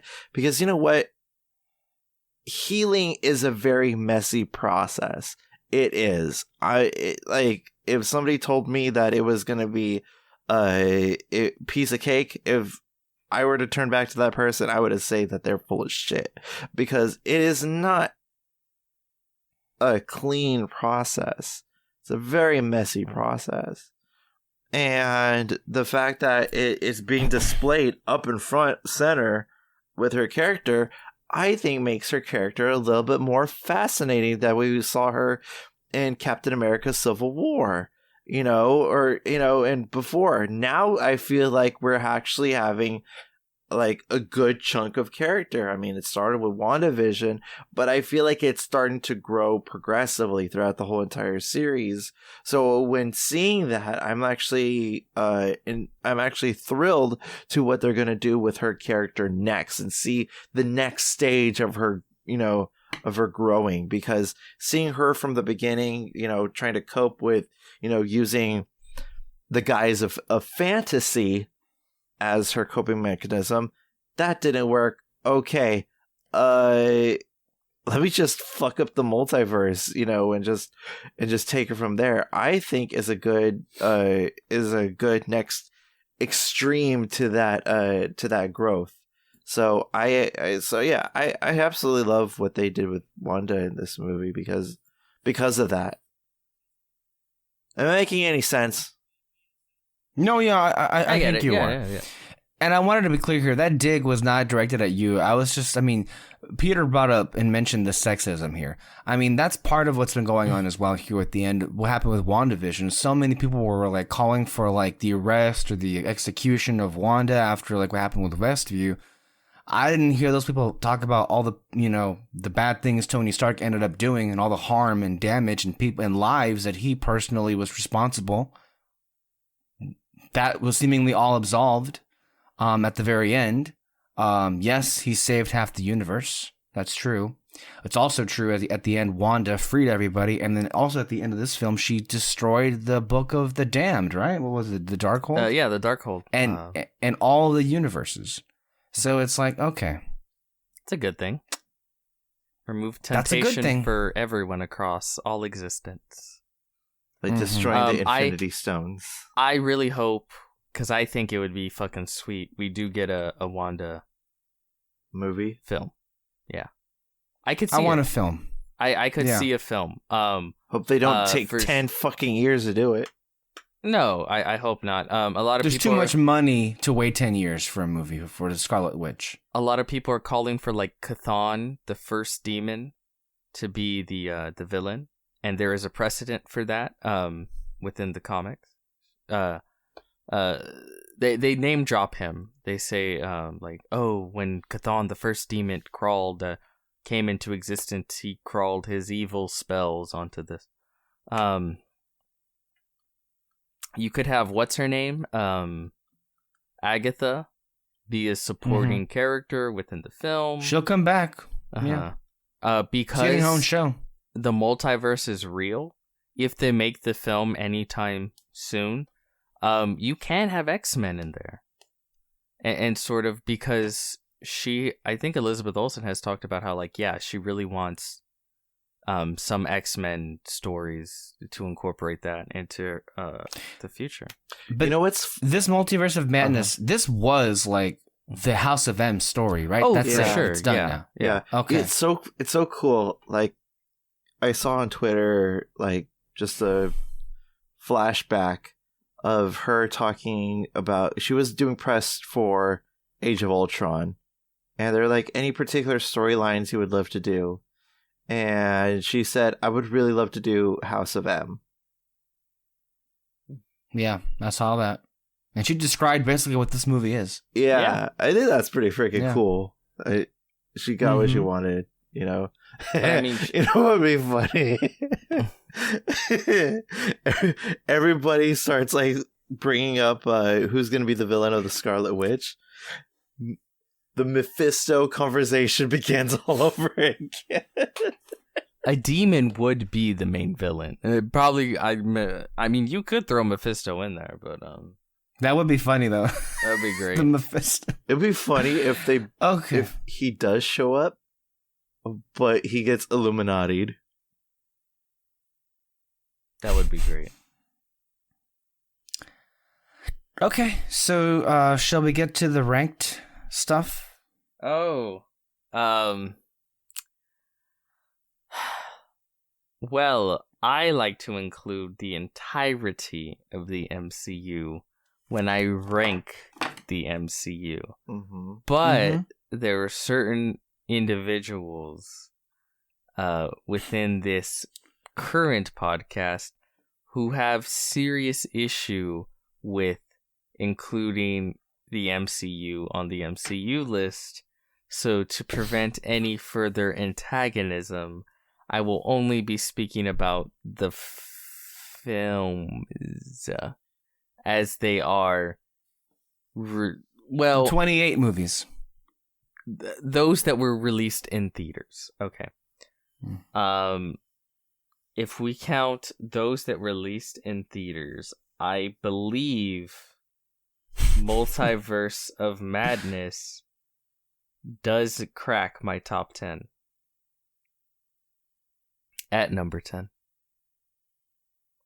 It is directly in front of, and I know this is controversial, and maybe it would change a little bit, but I don't know, Thor Ragnarok.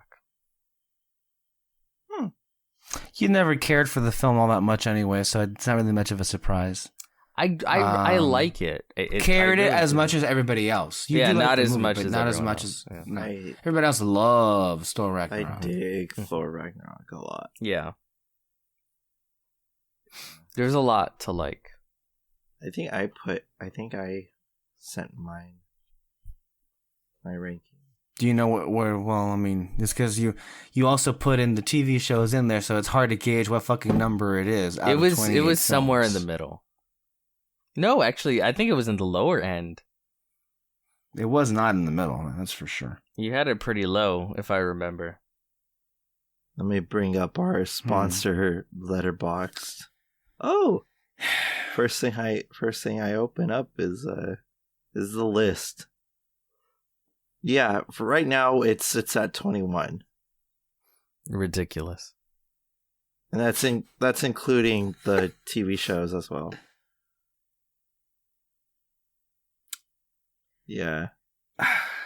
I mean, I think like for me, as far as like character stuff is concerned, it's like at the bottom. No, not the very bottom, but toward the bottom. Mm-hmm. But I have to factor in obviously all of the wonderful little things that I loved about it, and that I think just the small moments throughout the film, I think make much more of a impact with me than the entirety of most of these movies. So let me just fix something real quick. Okay. This really speaks to how I just the MCU's not doing it. I'll say 15. I can see that. I'll say 15 Yeah, of 28. Yeah, because there's for sure films I have in back of it that I know you would have in front. Like I know you would have Eternals in front. I know you would have Ragnarok. Internals. I know you would have Endgame in front. I After that, I don't know. Oh, you probably have a Spider-Man Far From Home in front, right? Far From Home? Or No Way Home. I can read the list to you right now because I haven't shared it with you. Okay. Real quick, I did see this movie 3 times. I don't know if I mentioned it. Yeah. No, I saw it 3 times. Oh. Did I mention that? No, I saw it 3 times just to be sure about how I felt about this movie. So, okay. No, yeah, because like after Eternals, I can't be sure anymore. So I have to like give it another chance to see if it like if it stays the same or if it's changed a little bit. So I went back to the theater, and then I saw it a 3rd time on my computer because Why not? I can. Mm-hmm. Yeah. So a lot of the things that do stick out visually are just big winners. So let me see if I can have this real quick. So 28 was Ant-Man and the Wasp. 27, The Incredible Hulk. 26, Black Widow. 25, 24, Shang-Chi. 25, Captain Marvel. 23, Far From Home. 22, The Dark World. 21, Doctor Strange. 20, Ant-Man. 19, Black Panther. 18, Iron Man 2. 17 is Homecoming. 16 is No Way Home. 15 is Multiverse of Madness. 14 is Thor. 13, Age of Ultron. 12, Iron Man 3. 11, Thor Ragnarok. 10, Iron Man. I cannot make up my mind. I want to say 9, Eternals. 8, Avengers. 7, Civil War. 6, Infinity War. 5, The First Avenger. 4, Guardians 1. 3, Guardians 2. 2, Avengers Endgame. And 1, The Winter Soldier. So... Okay. Yeah, I think the one that I didn't anticipate was Thor above it. The first Thor. So, yeah. On my... I like the first Thor. I remember I very fondly. Yeah. I think I like it more than I used to. Yeah. Okay. Maybe we can do an audio commentary again. Mine is well, I feel like we have all like different lists, like very starkly different lists. Very much so. Like there were some that I have on the top that you have at the bottom, which is fair. I mean, we all have different like tastes and all that stuff. Yeah. So, 32, I have, and I'm including the TV shows. I'm sorry, Alexis. Okay. I'm sorry, but wait a minute. No, stop. If you're gonna use the TV shows, then let me get my TV show list out. Then, if we're gonna do that, number one that is was the Multiverse of Madness, guys. Number 1 is Agents of S.H.I.E.L.D. for you for sure. Okay, you know what? I'll just do the Disney Plus shows then. I won't cause a conniption fit. So the Disney Plus shows, I liked from least to most. Hawkeye at the bottom. Then Falcon and the Winter Soldier. So how many? There's been 5. So 5 Hawkeye, 4 Falcon and the Winter Soldier, 3 Loki, 2 Moon Knight, 1 WandaVision. If we're including the Disney Plus originals, I know that causes a conniption fit with some people, but fine, that's where it stands. Yeah. Yeah, I forgot to put Hawkeye on there. I know, I noticed it. Yeah, I wasn't going to say anything, but yeah, I was like, oh yeah, that exists. Hold on a second. Yeah. Okay. Did you want to read your list, Peter? Nah. Well, after Kyle. Okay. Then I just Kyle wanted won it to off. point out what number it was at. Okay, so real quick, number 33 now is The Incredible Hulk. Number 32, Ant-Man and the Wasp. Number 31, Black Widow. Number 30, Thor: The Dark World. Number 29, Ant-Man. Number 29, The Eternals. Number 27, Iron Man 3. 26, Doctor Strange. Number 25, Black Panther. 24, Far From Home. Number 23, Captain Marvel. Number 22, Doctor Strange in the Multiverse of Madness. Number 21, Thor. Number 20, Hawkeye. Number 19, Captain America: The First Avenger. I know. That's fine. I know. That's fine. Number 18, Spider-Man: Homecoming. Number 17, Falcon and the Winter Soldier. Number 16, Spider-Man: No Way Home. Number 15, WandaVision. Number 14, Avengers: Age of Ultron. Number 13, Moon Knight. Number 12, Loki. Number 11, Very high. Number 11, Shang-Chi. Number 10, Iron Man 2. Number 9, Thor Ragnarok. Captain America: The Winter Soldier at number 8. Infinity War 7. Endgame 6. Civil War 5.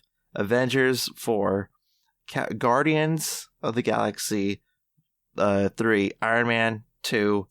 And number 1 is Guardians of the Galaxy Volume 2. Are you okay, Peter? Moon Knight what was that? 13? Yeah. Okay. Did you finish Moon Knight? I haven't. I still have 2 episodes. Okay, because I put Moon Knight pretty high as well. It's my second favorite of the Disney Plus Marvel series, and if I'm putting all of the other Marvel shows, it's in my top 5. I really liked Moonlight. Moon Knight. I keep making Moonlight. Free, all alone in the moonlight.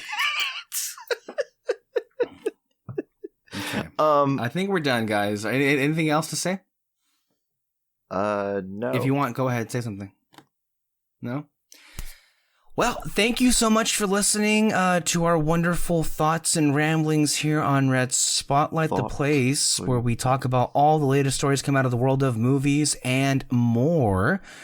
And of course, we always have more coming. The next time you will hear from us, we will talk about the next feature from Alex Garland, the filmmaker that brought you Ex Machina and Annihilation. It is the next horror feature called Men. Which is appropriate considering the country that we live in and the world that we reside. So, man, and of course, keep it here for Obi-Wan, Miss Marvel, and Stranger Things 4, as well as anything else happening in the month of May and June. Stay under our spotlight. Thank you, Kyle. Thank you, Peter, and we will see you next time. Bye-bye.